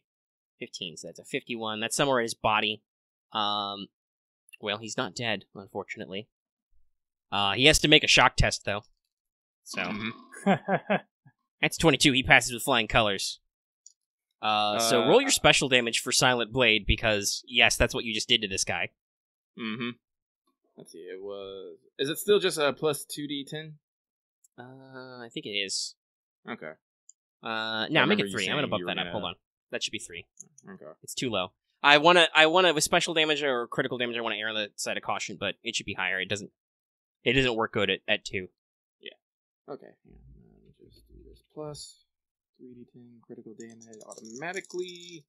Let's roll. Oh, go back. That is and yeah, let's make that 3d10 plus Warfare melee mod. Warfare melee mod? Yeah, so whatever your 10's place in your Warfare melee is. 4. Yeah, so 3d10 plus 4. Right now, let's see here. I rolled 9, 10, 2. That's 21. 25. 25. 5 bleed. Okay. Flesh wound. So you catch him somewhere in the lower body. Maybe some of his intestines. He's got lots of those. Nothing vital. As he does not pass out, he goes out a woof as you just slam your body weight into him. And then, yeah, basically, well, he doesn't shout alarm, but he does shout something to the effect of, Holy Mother of God! As he's stabbed. Blood. Spit some blood on your visor. So yeah, these guys' jimmies are rustled. Roll initiative, everybody. Okay. Damn it. Shouts of, they're here! Oh my God, I've been stabbed! Damn it, Silent Blade! I should just put Warfare melee in here. Okay, so right now there's 3 guys on top of you. Though, one guy's at 2 wounds, so... Yeah. It's a shame your sword wasn't tempered, because otherwise he would have been donezo. Probably. Honestly, let's see, how many things I gotta have enchanted? Up to my will mod? Int, I think. Int mod? That's only 3. Fuck. Oh, actually, no. Sword, shield, armor? Yeah, that sounds solid. Alright. Tempered sword, hardened fucking armor, and passive barrier shield. Booyah. 3, so... That sounds great. But let's see here. What is my agility mod? 3 plus 5 is 8. Alright, so you're at 8. 3 edge. I'll take that. Guy's at 2 of 18 wounds.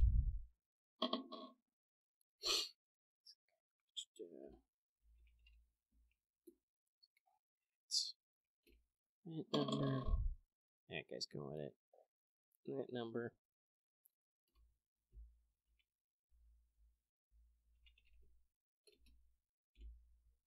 Yeah, Ulrich's really good at this. And once again, if you want your guys to do something, they're hanging around. Though, quite frankly, they're also a little bit surprised at your move. Because you were fast. Yeah, I dash. Alright, so, top of the round. Guy number 2 at a whopping 12. He's gonna go. Okay. Unfortunately, Wolfgang, you have stabbed his friend, and he is upset about this. Mm-hmm. He will spend a half action to ready his maul, and another half action to clatter you, or he will try. Righto.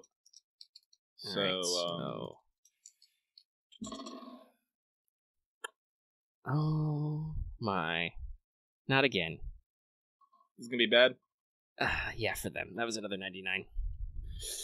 Oh my God! Is he gonna hit someone with a maul? Yes, he's gonna slap his buddy with a maul. Hold on, let's get this odds or evens. If it's okay, it's odds. So it's number 3. It's the fresh one. He's not gonna hit the guy who's already been stabbed. As funny as that would be. No, I would not laugh at that. He would probably die. Oh, he would definitely die. He's got 2 wounds left. I'm pretty sure you're just gonna reverse your grip on your sword and just go up. But you could probably smack him with your shield and he would, start dying.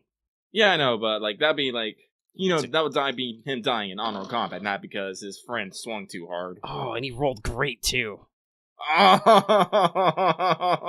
no! What's your strength? Okay, so that's the Commonwealth needs to reassess its training techniques with mauls. They really need to stop getting these big swingy melee weapons. They should honestly just try to beat you up with their entrenching tools. They'd probably be at less risk of hitting anybody. Yeah. Okay, so that's... Hold on, I can do math now. So that's a 19 with a pen too. What did he roll originally? 99. So that doesn't flip. So that's somebody's leg. Oh no! Again with the legs. It's only 2 armor on the leg, and it's got 2 pen. Yeah. So number 3. Who was just minding his own business at initiative 9. Yeah, so Wolfgang, you lean back. Actually, no, you hop up. He was going for a low blow, trying to sweep your legs. You just in a very classically trained move, you're an expert at this. You drilled in close quarters combat. You just hop the swing, and he just smashes into number 3's kneecap with a sword. Not with the sword, with the maul. You hear the bones shatter like paper, like plastic, cheap plaster. You're pretty sure he severs an artery or something, because that guy just drops like a sack of hammers and doesn't move. Because he's toast. Completely took him out. Yeah, he did 19 damage with enough pen to get through his leg armor. He's donezo. Just. Okay. Jenkins, no! He owed me $5. Owed him £5. That was his action. Hey, Ulrich. There's now only 2 mages, one of whom you're pretty sure the lieutenant has. So, you're about, what did I say, like 6 meters back? By the way, remember that you have that special thing. Lightning skirmish. Special thing? You're, yeah. What does it do exactly, Lucky? It's base movement plus something. Yeah. Lightning skirmish. Basically, for the first 2 turns of combat, everyone gets +2 base movement. Yeah. Okay, that's... that would... wait, and you've already got Sprinter, so whatever your agility is +5. My agility is... My agility mod is 4, his Sprinter 6, so... plus another 2, that's 8. Yeah, you're fast. You're fucking fast, dude. And that's... Okay, that means in a half move, you can walk up next to this guy. Yeah. Huh. Okay. Actually, it's more than 2 meters for the guy that's not being targeted by the lieutenant. Correct. You are 6 meters away. Yeah, so I'm going to charge, and I think I'll have my companion... Double team? Double team. Okay. Another guy's gonna get skewered by bayonets. Are you gonna say anything cool? To me? No. Or Marth. me? Yeah, you. Are you gonna say anything cool, or are you just gonna, stone cold stab this guy? Or try anyway? I think I'm more like the stone cold stabby. Silence. Just clap, clap, clap, clap of his, boots on the solid rock floor.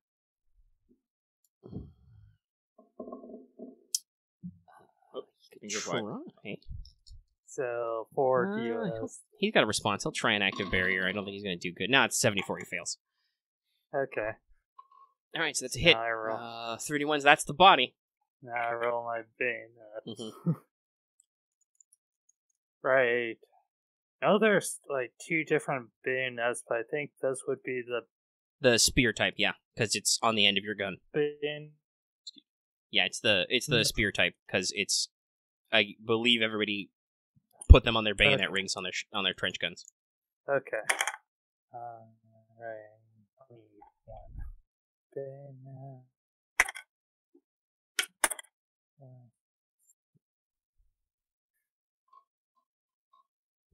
The silence of rolling dice and doing math. Okay, so pen 5 takes care of his body. 14 total, so just his toughness left. His toughness per 3? Yeah. So that will be 11 out of 18. That's over half, so he has to make a shock test. Ooh, 41 out of 35. Nope. He gets a couple bayonets in the torso and just slumps to the ground. We are scary. Yep. Yeah. Alright, so Yeah, that's very Ulrich's turn because that scary. was a full round action. Wolfgang, there's one guy left. Your sword is still in him somewhere. The what? I said your sword is still in him somewhere. Well, I guess I'll just finish him off with a quiet sorry. Let's see. I don't even know what sorry is in German. Let's see here. Actually, well, Google! Okay, that is, Uns tut uns leid. Gesundheit. Yeah, something like that. So something that said, does me sorrow. Yeah. Is a Basically, that's what it means. translation. It does me sorrow. Blark. And, yeah. Oh, they actually do have one. It's called usually done is sorry. Yeah. Both of those are really it does me long. sorry. Yeah. It's German, They have multiple ones. But, they rolled a 30. I have a 41. That's 1 degree of success. I haven't done anything. Nah, he's not gonna special. buy it. He could try and parry, but that would still suck a lot. Yeah. They're not really great at that. I rolled a 10 for damage. Well, yeah, so he's dead. He's toast. Let's just say he's dead. Yeah, like I said, we don't have to worry about it. you rotate, twist up, and just go up, and come out somewhere on the top, and his blood and guts spill in your boots, and he just clonks to the floor dead. Yep. So yeah, this was like 30 seconds at tops of just wild melee combat. The guy who accidentally kneecapped and killed Jenkins is, lying on the floor, probably drowning in his own blood. You might want to flip him over or something so he doesn't do that. But yeah, no, now they're starting to shout because they got, there was that half second of initiative where they were like, screaming in pain, dying, making horrible sounds of death and destruction. Yeah. You hear this kind of like slightly, fine, I'll say it, slightly ominous piping, fluting kind of sound. Kind of like a weird warble. Like almost like a weird sharp vibration through stone, just kind of scattered around the cave. It's a little spooky. Everyone scatter? Okay. Yeah. Yes, all right. You scatter. And then so from in front of you, you hear somebody with a resonating voice, shout, "Blackguards! Mm-hmm. Honorless dogs! You come in the darkness, and defile this holy place, killing my men. I, Commander," because I didn't write this guy's name down. I probably should have done that, but I wasn't necessarily expecting this exact result. So, yeah. He's a nice strong Anglo name. He is Sir Reginald of the something tunneling division. Yeah, I probably won't go through the whole speech because I'm not sure I'd get the era appropriate language. But basically, he calls you out for sneaking up on him in the dark, like an asshole, and stabbing his men. He's not happy about that, and he's basically I shall send you down to hell. Blah blah blah. And it sounds like he and his other 3 mages are basically rapidly approaching your position. Well, I'll call back. Go ahead. Go for it. Sorry. What? So, like, was that just him yelling, or? Yeah, basically, he gives you a little speech about how he doesn't like you, and your father was a hamster and your mother smelled of elderberries, kind of thing. And he, he will have his revenge, and how very dare you, sir? How dare? Running around like rats. Very well, then. I'll be... Well, I will call back to him, and if that is the way he feels and wants to settle this honorably, I would be more than happy to settle this whole debacle and possibly save the lives of many through a duel. Do you throw your gauntlet at him? Yeah. All right. Okay. Well, he did just literally... He literally just did just, like, insult. Oh, yeah. He insulted your honor. He was very upset because, as you noted, you're very scary, and you are very shifty. Mm-hmm. I'm hella shifty. Yeah, okay. Roll? I think that's appeal. That's to make a solid argument that, hey, I am a guy who is not an asshole. Thank you very much. Let's fight. Alright, let's see here. Actually, no. I think in mass combat, that action is a command check, actually. So make it command. I can do command. Because there's actually that can be a mass combat thing, is to challenge the enemy leader to single combat. Okay. Not that this is quite a mass combat, but we're almost there. I mean, we both... Because there's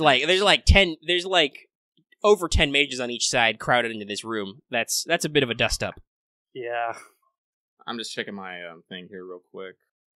It's lower ranked soldiers. That is a definite no. This guy has... That is it. This guy's actually probably a captain, if not higher. Oh. So he's got more rank pips than you. Yep. I want him to do this, and I don't want to fail. So give me 1 second while I scour my character sheet. I don't have any. Would you say that actually my sneaky or unkept will actually be a detriment here? Yeah, actually, because in this case, if you had honorable, for instance, you'd have a huge plus to this. Yeah. So yeah, no, you have a penalty. He doesn't think you're good to your word. Okay. Shifty McShifty face. The what? I said Shifty McShifty face. Yep, that's me. Let's see here. Critical failure. I don't think I'll get a critical failure, but it's gonna be really hard for me to fucking succeed. I'll tell you that right now. What's your margin of success? I have a... Let's see here. Well, my command... Let's see. Leadership. So if it's reduced by 20, that means... I'm basically like... It's like I'm rolling command untrained. That's why I'm like looking here. I'm like... To find any other bonuses. Yeah. And remember, you do have luck. Yeah. But how much luck? Well, I guess that's what I'll do. I'll just pre-spin luck, get a plus bonus. And, fucking... Hope. I'll fucking, I'll hope. Well, that is a 28, so I think see with 1 degree of success. Alright, well, it's not opposed. Oh, cool. Yeah, I thought about it, but nah, it doesn't make sense. This is can you appear to this guy to be honorable? So he kind of like draws up short, and he kind of looks at you. He's got like a repeating rifle out, and he kind of he tosses it to the side, and just draws his saber, and says, very well then, sir, have at you. So his 3 guys are basically going to spin off and form kind of like a semicircle. Your guys will form a semicircle. It turns into a gang fight. Some lamps are... those guys brought lamps with them, so everything's lit up. Mm-hmm. And, yeah, so roll initiative. You've already got sword and board, so... Yep. Oh, I got a decent roll. 10 total. Alright. So he's not really good at agility. But he rolled an 8.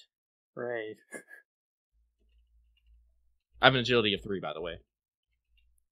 Yeah, but you rolled a 10 and he rolled an 11. Damn. So, it's pretty close. Alright.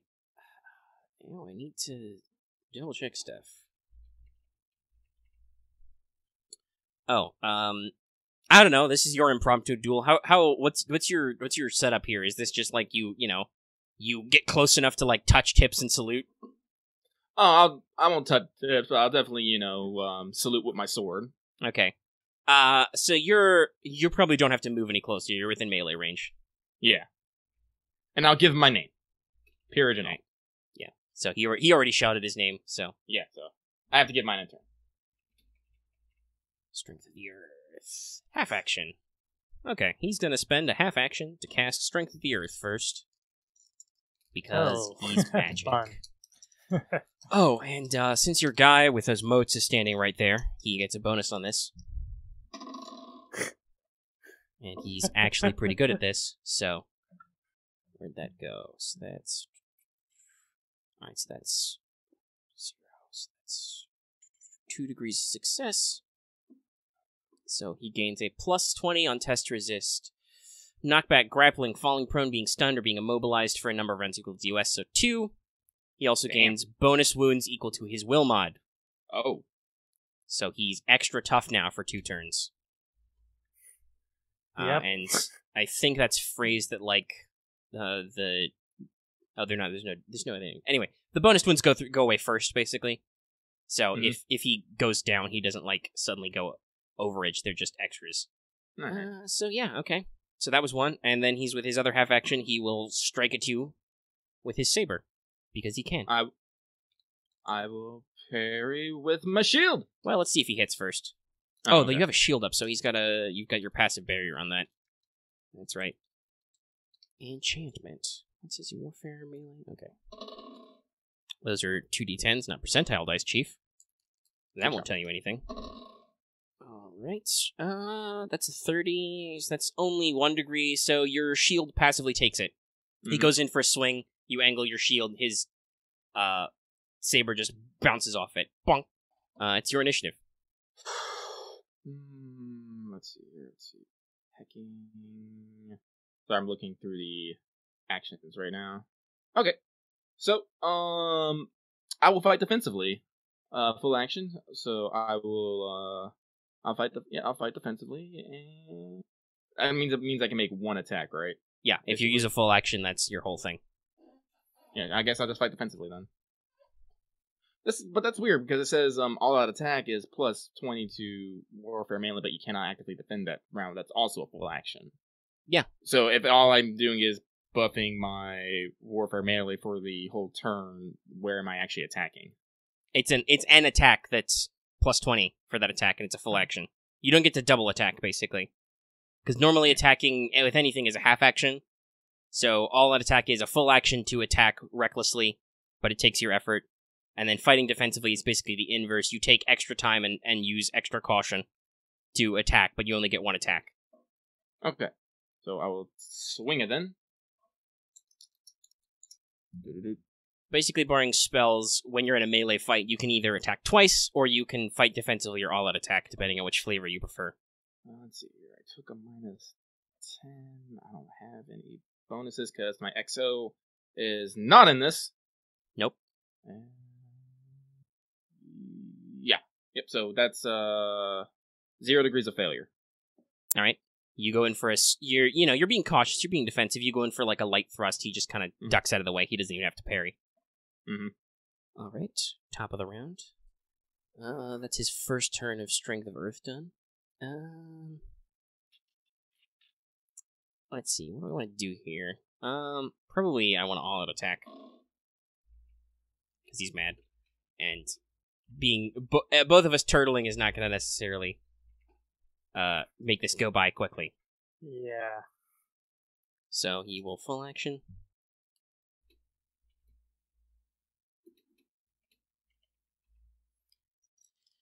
So he's got quite a big bonus. That's a 19, so that's 4 degrees of success, so that beats your passive barrier. Yep.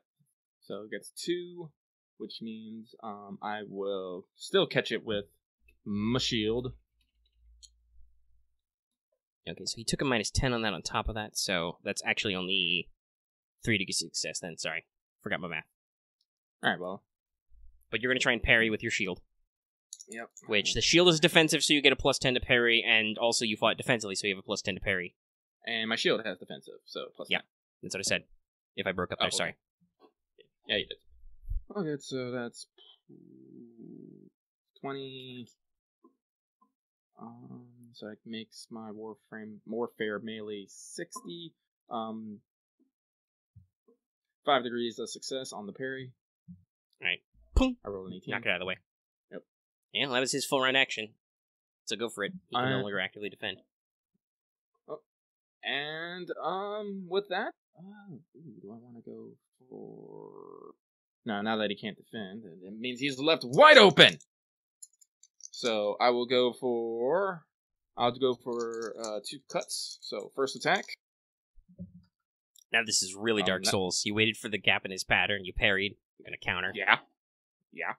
But the first one's a miss. I rolled a 68. That's, okay.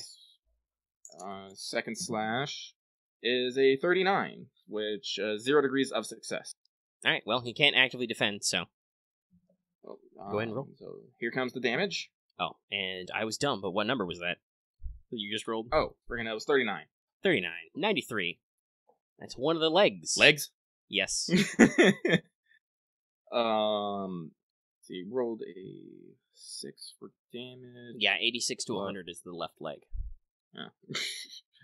So, 11 points of damage, armor penetration 4. Okay, he's wearing body armor? No, he's wearing a armor vest with a battle dress, so he's actually only got like 1 armor there, which you take care of. So, just his toughness. What was that damage total again as I do math? Lucky, what was that damage again? Because I have to do math now. 11 total. 11 minus toughness. Okay. So he loses his bonus wounds first. Alright. You give him a shallow cut on the upper thigh. Mm-hmm. He's not heavily armored, but he seems pretty tough. Oh, yeah. And, so that was both your attacks. So, top, it's him again. Mm-hmm. Well, with that shield, you're pretty good. So, let's see. There's not anything really special he can do for this. He'll just take his chances and he'll attack twice. So, let's do one roll. Alright, that's a 66, that's a failure. Second attack. Ooh! That's not good for you, Chief. Oh, no. That's an +3. That's a critical success. So that means he succeeds with maximum degrees, so that's 4. And he would do double damage before DR. So, do you want to try and parry that 4 degrees there? Yeah. So, this is 4 degrees, like, it's 4 degrees, like, after passive barrier? Or is it?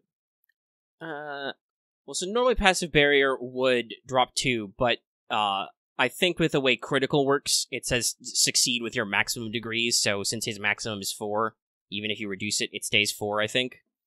Is a fair way to handle that weird math. I feel that. I feel it. No, I feel it. It's critical. It, defies odds. But I will try. I'll try. Let me see here. Actually, so shield is defensive. 30. So it's gonna be +10. So I will need to literally roll like. You can spend luck beforehand to increase your chances. How much luck do I have? 2 points of luck. Yeah, I'll do it. Okay. So 20 warfare melee. That goes up to 71 now. I rolled on bones. I rolled a 30. That's 4 on the die. Yeah, it's enough. All right. Well, good thing, because he was going to attack your left arm anyway. So you just shield up, bang, clang, sparks fly. As he just slashes through. Probably would have cut your wrist or maybe a tendon or something. Oh, God. And no, he knows what he's doing with this saber. Yeah. What? So it's he said he knows what he's doing with that saber. So it's you again. It's me again. I'll go for the 2 cuts again. Some dramatic music is playing through this.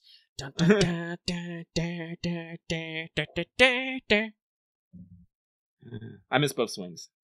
All right. You just bobbing and weaving. You're scooching across the floor back and forth. Mm-hmm. All right, so new round. That ends. See, if this wasn't like an honorable gentlemanly challenge, she'd feel like casting more magic, but that'd be kind of a dick move. Mm-hmm. To drop some of that in here. I mean, he did so good last time. He'll try the old double swing again. That's a 90? No.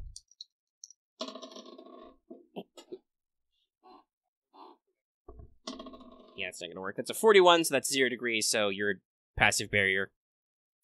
You just keep your shield transposed between you and him, and it just... Oh, remember, if the shield, attacks... If, the attack is going for my head or legs, it's not going to be covered, because the passive barrier will only work on areas that I'm covering with the shield. Is it? Something like that? Because I don't get the fucking full... Well, no, I think it's anytime you've got your shield equipped and are bearing it towards the enemy, it counts. Oh, okay. Well, alright. I mean, you invested a lot of time and effort in making that enchantment work, so it should count. Okay. For something. It's still only 2 degrees, he's just not rolling super great. He probably should have, if he, all-out attack, he'd had, a couple of degrees. I definitely, thinking on this, I need to make melee a little bit more varied than just grappling. Actually, no, wait. Yeah, I can't do that. He can just, I was thinking, he needs to, disarm or something. Wait, no, he can just make a call shot. Yeah. I should try that. I'll look up my own call shot rules. It's you again, anyway. I'm gonna do that swinging. I miss. I'm gonna do that swing again. I got 0 degrees of success. Alright, well, he's got his actions. He'll try and parry. Yeah. He's using a saber, so it's not defensive or anything. Hey, 31. So that's 1 degree of success. He parries. Clang. Cling, cling. Yeah, lots of swooshing and striking noises.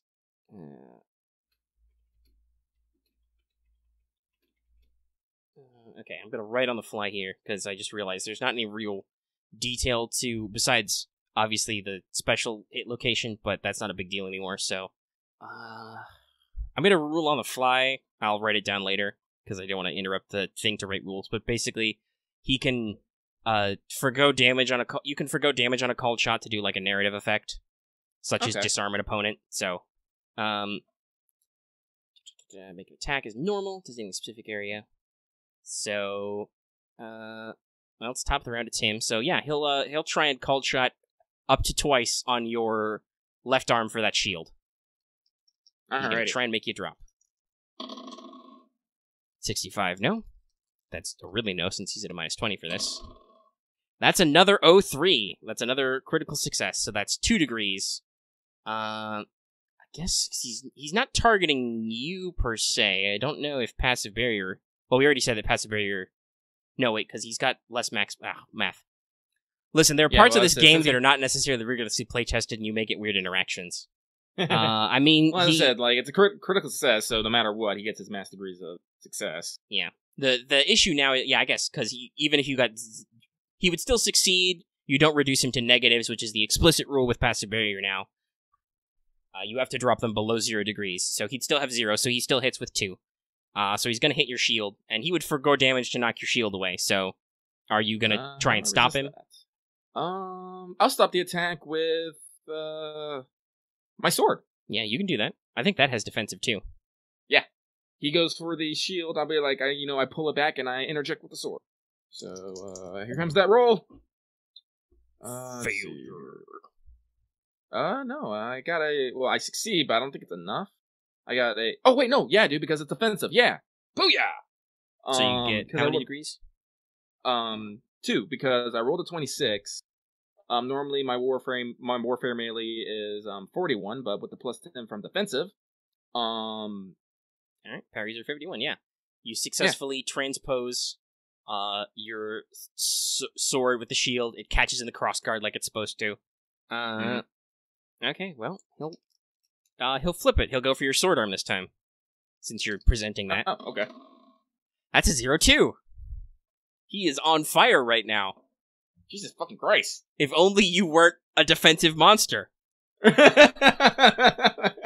This is, I think, the hottest I've ever rolled at this. Yeah, so try and, I assume with the shield, you're going to guard that hand. Yep. So, let's roll parry. Oh, wait, no, I can't. Oh, you can't. That's right. You used your response. You're done.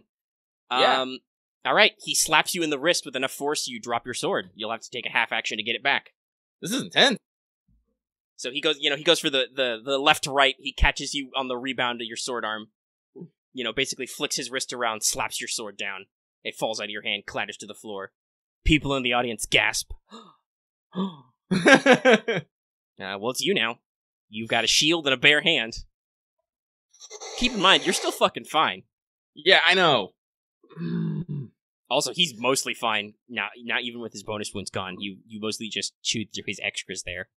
Yeah, I know. Fuck, yeah, I guess I'll have to spend a half action to pick up my sword. Alright. You step on the blade, flip it up in your hand, catch it. Mm-hmm. And I guess I'll just get one attack this turn. That is a 23 out of 41, so 1 degree of success. Oh no, that's a 70. He does not parry. I will do some damage. I do 10 points of damage, AP 4. To what hit location? Shoot, what did I roll? Was it 23, I think? Yeah, it was 23, that's right. So that's center of mass. So what was the pen on that? 5? 4? 4. Okay, so technically I think armor vest is +4, so he actually has 1 armor. And then toughness. So what was your damage total? 10? Yes. Alright. You slash him in the chest. Most of it clangs off his body armor, but you do some impact damage under there. Mm-hmm. So hold on. Let me do math real quick. Okay. He's still well above half, so he's doing pretty good. Mm-hmm. It's his turn. Fudge it. You're just gonna keep beating him. He'll go for another all-out attack. Just a big swing. Hot. So that's a +20, right? So that's 3. So it would normally be 1 You got a plus 20, so that would normally be 3, but you reduce it by 2, so it's still 1 degree of success. Oh.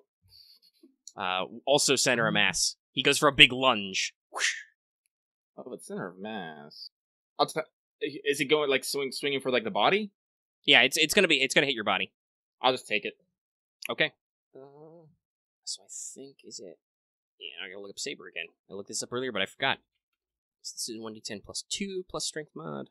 So that's 1d10 plus 6 total. That is a 9, so that's 15 pen 3 to the body. 15 pen 3 to the body. Okay. Let's see here. I think he may have to do something different if this doesn't hurt him, because that was almost max damage. Or this doesn't hurt you. Yeah, well, because I have my shield that grants light cover and +4 to hit locations, which is generally my arms and body. My heavy body armor body right now is 13, so it stacks to 17. Alright, he reduces that by 3, so that's 14 out of 15. So he does get through your armor, but your toughness takes it. Yeah. Alright, he stabs you a little. Cling. He, skates off the shield, slabs into your armor, finds a gap, but doesn't cause any lasting wounds. He draws it back. There's not even hardly any blood on his sword. He will say, "I think you have me at a disadvantage, sir." I will pause and I will say, "Indeed I do. One moment, please." And I will walk back to my crew, and I'm going to take off my armor. Okay. Alright. You take a 5-minute breather? Mm-hmm. I mean, you're a metal mage. It's pretty easy. Mm-hmm. You are a true gentleman and a scholar. Mm-hmm. Alright, I think did you keep your flight jacket on? Yeah. Okay, so you still have your flight jacket, which has a slight amount of armor in certain places. Yeah. Like, honestly, between me having my flight jacket and shield, it's pretty much him, like, having his battle dress and, vest. And, No, I was just wondering if this was, like, you were gonna do this, like, real street rules, you're, like, down to your white undershirt or something. Yeah. But no, you still have your flight jacket. Actually, by the way, it's, this deep underground, it's actually pleasantly cool down here. Oh. Other than the fact that you're probably sweating up a fucking storm right now. Oh, yeah. While you did that, he will probably take an opportunity to, like, tear off a sleeve and, like, tie up the cut on it, the slight cut on his leg, stuff like that. Mm-hmm. I'll rejoin the circle, and it says, "My apologies for that. So used to the armor, I totally forgot it was on." He probably raises an eyebrow at you. Then again, he also realizes when you take it off and it makes a big sound as it clangs to the floor, probably, that you managed to get all the way down here without making a giant ruckus, so... I'll move again to a ready position. Alright. For simplicity, we'll keep the same initiative, even though that could easily be an opportunity to roll it again, but... Yeah. Let's not make this take any longer than it had to. This crazy endurance fight. Honestly. So, technically, I guess it'd be thumping around because I took my move to, call an intermission. Yeah. Alright, well. Does he no, you're less armored and you're lighter and faster now. He'll fight defensively to start, so he takes a -10. But you'll take a -10 to try and attack him, and he gets a +10 on his parry if he has to. This fucking guy. Ot 1. I'm getting scared now. He's coming for your head now. So you still got your shield, so that still eats a degree. It's only 3 this time because he's fighting defensively. I'm gonna try. You say he's fighting defensively, so that's defensive plus parry. That's plus 20. Yeah. But I gotta react, because, boy howdy. That's heckin' scary. Let's see here. What are your, what's your Exo's traits again, her quirks? Let's see here. Stalker, sadistic, stunning beauty, and, necrophobia. Actually, so she's probably not having a good time because there's, like, dead people on the ground over there. Yeah. I was wondering if she would maybe be yandere enough to, like, plug this guy if he drops you, but maybe not. We'll see. We'll see what happens. What kind of sidearm does she have? Just a pistol? Yeah. Yeah, that would be like the classic double tap with a Luger. Mm-hmm. I was hoping she had a big, scary revolver. That would be funnier. No, but I rolled a 19. But let me check here. You gotta beat 3. Yeah, I know. 19. I'm just trying to. It's 41 plus 20. Yeah, no, that's 3. Okay, yeah. All right, you make 3. Shield. Yeah. Your shield. You're like, oh shit, he's going for my face. You pop your shield up. Mm-hmm. You know, you keep his sword from hitting your head. Pretty basic stuff. Now it's use. You know, another clang. Sparks. You feel really lucky that you're not sparring with another metal mage, because this would have probably been, one or another, this probably would have been over a couple times by now. Well, unfortunately, it's now time for me to get serious. So, hold up my sword. I'm gonna fucking cast Temper on this shit. Alright, and remember, you don't have a mobility unit, so no charges. No charges. This is pure willpower. That's a 14. That's how many rounds? 2? Yeah, 2 rounds. Hopefully that'll be enough to end this. That seems fair. He started with a 2-round buff. Yeah. That actually helped him out a lot because it gave him more HP for you to chew through. Yep. And then I'm gonna go for the slash. Your sword makes that audible sharp sound. Mm-hmm. Alright, remember you have a -10 to this because he's fighting defensively. Mm-hmm. Oh, yeah, well, fuck this guy, because I just rolled a 1. So how many, what's your maximum possible degrees of success? Right now? 4, because I don't have any bonus. Alright. Wait, does his penalties, like... Yeah, his penalty reduces your maximum success rate, so would that be 3? So, yeah, it'd be 3. Okay. So I don't have any bonuses going on right now. He's got a +10 to his parry, so if he rolls really well, he can stop it. That's a 74, no. Oh, well, here comes the fucking cut. I rolled an 8. Double it. Double your total, I mean. Double your total, because it's critical success. Oh, God. Also, by the way, one is the head. Oh, God. Oh, man. I wish I rolled lower now. Let's see here. So, because I put on Temper, that's another +4. So that's 1d8 plus 9. I rolled 8. That's 17. 34. Pin 8. Alright, well, he's wearing a battle dress, so he has no armor, so that's... Pen doesn't matter. That's 34. Yeah, no, that's just... It's the whole moment. There's this pause. He goes for a killing blow. You skip it up off your sword. You hold it up high, and you just... do the horizontal cut.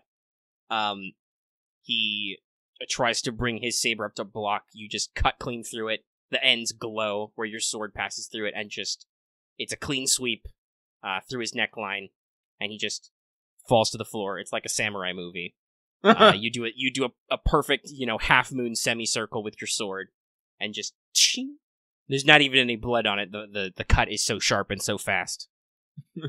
And Sir Reginald has unfortunately expired, without actually hurting you at all. He tried, though. He really fucking tried. There's probably, what would you say, half a dozen scratches in your shield? Oh, yeah, no. My armor's my armor has a actual hole through it.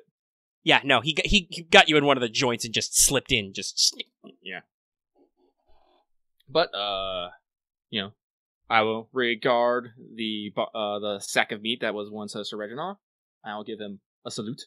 All right. His men have a stiff upper lip, but they look like maybe they would cry if they could. What a man. I'd follow him to hell and back, I would. Let's see. We've been doing this 2.5 hours. I don't even know. Marth said he went away. Marth, did you come back? I'm going to take that long silence as a no. Yeah.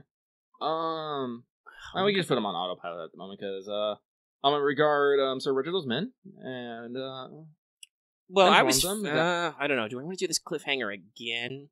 Because we can go for 2.5 hours. I want to wrap this up now so I can go back and play more Kingdom Hearts. But no, you know what? Consistent plot themes. So in that half second, that dramatic moment, while people are heartfelt, your men have the good decorum not to cheer. Though there are probably some manly clasps, like the lieutenant did it. we thought it was over for half a second there. And then there's a crash, a louder one. There's not like any creaking of stone or anything, but there's the foundation shakes a little, some dust drifts down. Somebody in the UC forces shouts, oh, bloody hell. And on your I shout, bloody hell. All right, there's lots of shouting, lots of swearing. On your Exo's radio here. Gonna blow up the whole building. Do you read me, Lieutenant?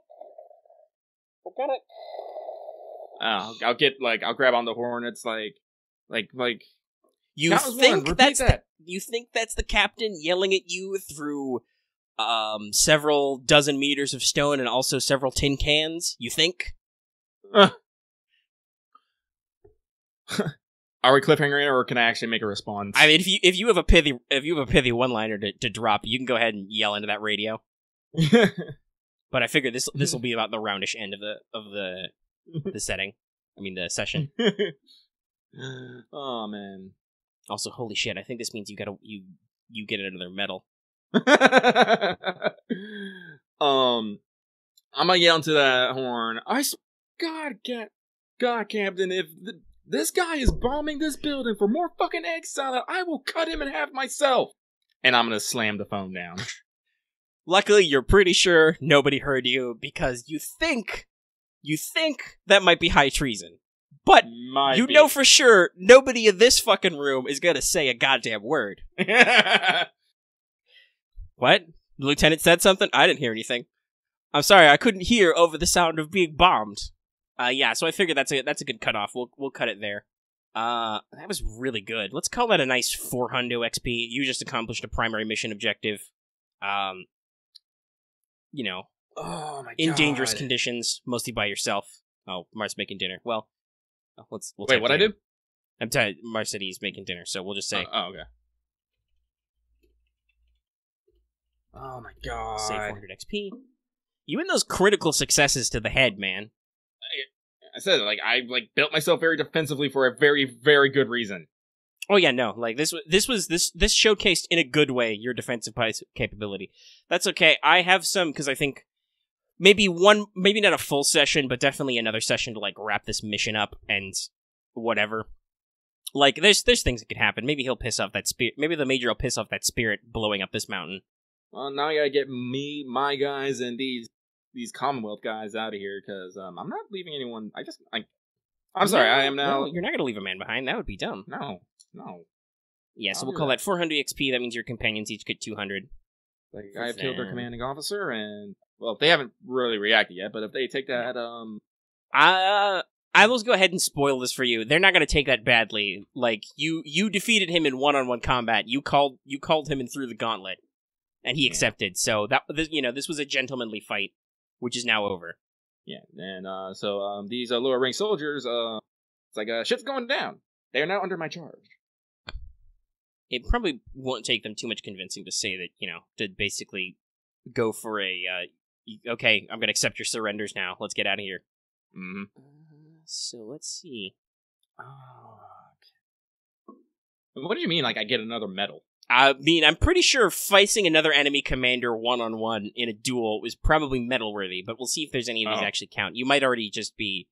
Because you're already getting a Distinguished Service Cross and an Honor Medal, we might just wrap it in with some of your other stuff. Bundle it all up. Yeah, no, because that counts towards your Blade Master title kills. So we'll call it done. You will definitely need a fancy mage name now. Essen Ritter. I am the Steel Knight. The name that people are gonna whisper to themselves on the front lines, just like the Red Beret. Gasp! It's the Stern Ritter. No, yeah. So, like I said, I figure we'll do one more session of this mission, then we will probably do some time skip, because I feel like you and the captain are probably going to have some words for this guy, and in a military court, maybe. So there's that, and then because I actually have other plot threads which are also likely to threaten your life. All right, let's go ahead and cut the recording. If somehow you're watching this in video format, God knows when I'm going to get to that. But if you do, don't forget to like, comment, and subscribe and all that. And we'll go ahead and wrap this up here, and I'll post it. Everybody had a good time. And, hey, you did good. I belonged. There's your outro. I belonged. You belonged.